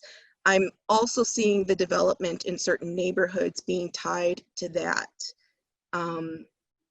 Those are metrics that I think are important. And I think we chose to do more is more and cover so many more topics than what we should have done. You can tell us if that was a good idea or not, because you have to be attuned to how it works. And this is definitely an overview for things that you should be reading more about.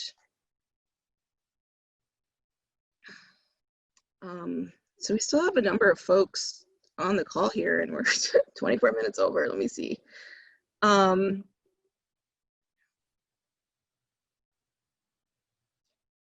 So there's a question around, okay, other than capitalist models, democracy collaborative, the makings of a democratic economy. I'm just looking at the question. Around the wording we use to describe other than a capitalist model. So like, if it's not a socialist system, if it's not a communist system, or. And so, you know, we're definitely familiar with Democracy Collaborative's work, and we think they're great. And you know, we've worked with them and been on panels with them. And they're doing a lot of thinking in this area around kind of public ownership of public goods, and kind of how kind of how to move into that direction. So I don't have, you know, we haven't done a lot of thinking about the lexicon around that. And if you had asked that, I probably would have said check out Democracy Collaborative's work. But I think that's a really important question, you know, in terms of words and how we talk about this. Is the public ownership of public goods the same as the budgeting, the participatory budgeting stuff, or is that separate? I think it's a little bit different. You know, when we're talking about public ownership of public goods, you know, for example, you know, I know one of the issues that Democracy Collaborative is working on is around, you know, is around internet. So I had mentioned internet as an example of a public good, and you know, right now, internet, you know, there's different companies that provide, you know, the internet. You know, there is a kind of a middle model where where internet becomes a highly regulated utility. That's kind of a, you know, okay, so government can use its regulatory power to highly regulate it and ensure that it, you know, that it provide, you know, that there's rules around access. But I think what what they're advocating for, and I think, and we would agree with them. Just kind of our orientation would be, it makes most sense for it to be a public, for the government, for it to be a public piece of infrastructure.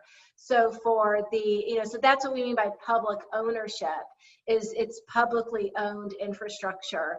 And the government owns it and can provide it to everybody on its own terms. So again, there's different models, there's different ways of looking at this, but using that internet example, that's kind of what they mean by public ownership. That's what that term means. Okay, and then for Mason, the group is called Democracy Collaborative. Amy asked $1 million question around, so much has already been outsourced in Wisconsin. What's the best practice to advocate for returning outsourced data systems to state control and invest in ensuring that they function effectively to serve people's needs? Yeah, I think it's an incredibly important question. And I'll say one of the impacts of privatization that I didn't include on that slide is that when things like data systems are privatized, the state loses a lot of that institutional knowledge that it had, and that technical knowledge that it had. To be able to do that work on its own. So, you lay off your own, you lay off your tech workforce because you have this private company that's doing it for you. And one of the impacts of that is that it's very difficult then for the state to hold these contractors accountable if they don't actually have people who have that technical expertise to be able to check whether the company is actually doing what they're supposed to be doing. So I think there's, this issue around accountability and the ability to really hold companies accountable. That's a huge issue. We have a whole paper, we have a whole report about it that's on our website. And so I think it's, it's really bringing something like a data system in-house. You'd have to, rebuild that public workforce to make sure first of all, you have that technical expertise. But I think that we have done, a few years ago, we did do some messaging research with with the messaging firm Topos, which had come out with remember Nicole mentioned that resource about critiquing government without undermining government. And they did a ton of different kind of communications research techniques. And what they found was that, really one of the most effective messages around privatization and, and not privatizing or bringing something back in-house to the public sector is around this issue of public control. So, that's really a message that resonates kind of across the board. And especially at a time where it's becoming very clear to everybody, not just some people, but everybody, everybody's jobs are kind of in question right now because of this crisis, how important something like an unemployment insurance system is. And that how we, should have control over these systems so that we can be able to tweak them as circumstances change, and we can be able to make those programmatic decisions and not have a corporation who has a profit motive making those technical and programmatic decisions. Thank you. Liz lifts up a really important point around new construction for big buildings that include public spaces. This is really important for Milwaukee, which is located alongside Lake Michigan. And Liz notes that these public spaces are not actually public because you can't hold protests, or citizens can't access, the squares in these public spaces. But they receive tax breaks for having public spaces. I'm just trying to look at the question. Oh, it's all the way up. It's not a question. It's more of a lifting up. I think that's right. And I just want to mention, like, where, what we are seeing is the use of public-private partnerships, which in an infrastructure world means private capital coming in to help build a public structure. and there's a long-term contract where the private entity really controls the piece of infrastructure. And what we're seeing is like in K through 12 schools, this model is starting to take place in corporations, you know, kind of within this contract document, corporations can say, you can't hold after school club meetings. You can't do, you know, kind of putting big restrictions on how the community, how the school can actually use their own public building. So yes, we're definitely seeing this dynamic play out in a lot of different ways. But again, I think it goes back to the fundamental issue of like private control over public goods. Mm-hmm. And so Lena lifts up the issue around social services in the nonprofit sector, and the fact that so many social services as public goods have been, you know, as government shrinks, they've mostly been located in that sector, the third sector. She asked, what do you think of this form of privatization? So, you know, we definitely recognize that nonprofits are, you know, provide a lot of public goods. They're incredibly important. You know, I would say that there's a few considerations to keep in mind, and Nicole, feel free to add on to this. You know, I think some of the things that I mentioned on that slide where we were outlining the problems of privatization definitely can happen in those contracts as well. You know, not all of them, but there's definitely issues around employee compensation. And, you know, we definitely want to make sure that we're not using public funds to, you know, to basically fund poverty, you know, poverty jobs. We want to make sure that public monies are being used to lift up, you know, lift up wages, not depress wages. Is there a resource on that? Because I mean, that's kind of the running joke in the nonprofit sector, that we don't go into it to make money. But when they are eligible for the services that they're offering, at what point do we say this is not cool? I think as evaluators, we should be pointing out livable wages more often than we do. But do you have a resource that?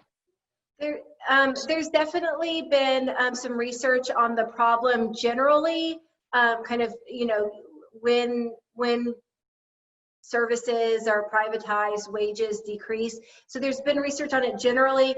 I can't think of any research off the top of my head that has specifically just looked at nonprofit contracts, but it doesn't mean it's not there. But we do have just general, you know, kind of looking at the, you know, kind of privatization across the board and this dynamic. That does exist. I'd say another issue is there are nonprofits that do masquerade, and again, it's not all, it's just some, but that do masquerade as for-profits. So we see like nonprofit charter schools, or sometimes like, I'm just thinking of examples I've seen in the past, or maybe like nonprofit like foster care agencies where the CEO is bringing home, you know, a huge salary, a salary that you might, you know, expect at a larger corporation. So it's kind of those public funds are being used to depress, you know, kind of staff wages, possibly, have excessive executive compensation. And, you know, the other thing I'll just say is that we want to also make sure that sometimes these contracts are, they're structured in such a way where it's, they're getting a fixed amount of money to solve this huge problem. And is it a way of limiting the government's response to that problem? So, hey, nonprofit, we're going to give you this money and you go take care of, homelessness in this city. Instead of really, having a comprehensive program where, where they would have to, where they might have to, put more money into the problem because the problem, is a more complex issue. So those are just a few issues that kind of off the top of my head I can think through. Yeah, and I think Anand Girhardis with the winners take all, And even Sandra Matheson, the evaluator that I lifted up, would say that foundations are behaving like corporations. And that's where you get philanthrocapitalism, the return on investment and language like that. And they are actually identifying corporate methods as the best approach. And I think many evaluators would agree that, yes, there are nonprofits that behave more like corporations. And what does that mean? And so the question's a really good one. I think what I said before, that yes, I think the third sector is important for democracy. You do need a sector that is not beholden to corporate or government. In instance of public goods, I think that maybe we've gone too far into the nonprofit sector. I think that's what Myra Bean is pointing out in her work, and others who are Dylan Rodriguez, and thinking about the nonprofit industrial complex, that there's something wrong with that system, and potentially this is part of the issue. Paul has asked a question around, if a company is too big to fail, is it a public good? And should it be a private organization, a fully private organization?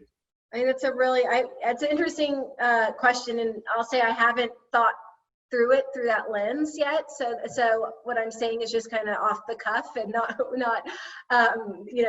well thought out analysis. I mean, the first thing that comes to mind is, banks too big to fail. We got to bail out these banks. Thinking about like in 2008. And what I will say is that there have been campaigns and it's mostly at this point at the local level, but there have been campaigns for public banks. And again, this is kind of goes back to the public ownership issue, but there are definitely good arguments for that. And so that's a very interesting way of thinking about it. And what I will offer is that I think there have been some campaigns of looking at some of that and really thinking maybe this really should be, such as banks, maybe this really should be a public function.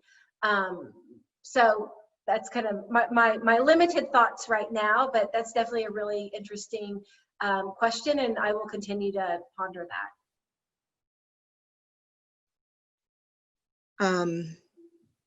I think we've gotten through most of the questions. We're going to close this out. Thank you again, Shar. This was, please answer my call again in the future. We went over 40 minutes. It's wonderful, and thank you for everything that you've shared with us. We will send out the video recording in a couple of weeks, along with some other links and files and attachments. We'll send out the survey this week. Please consider filling it out. Please think about our YouTube challenge. And good luck as you engage in this work. Thank you so much.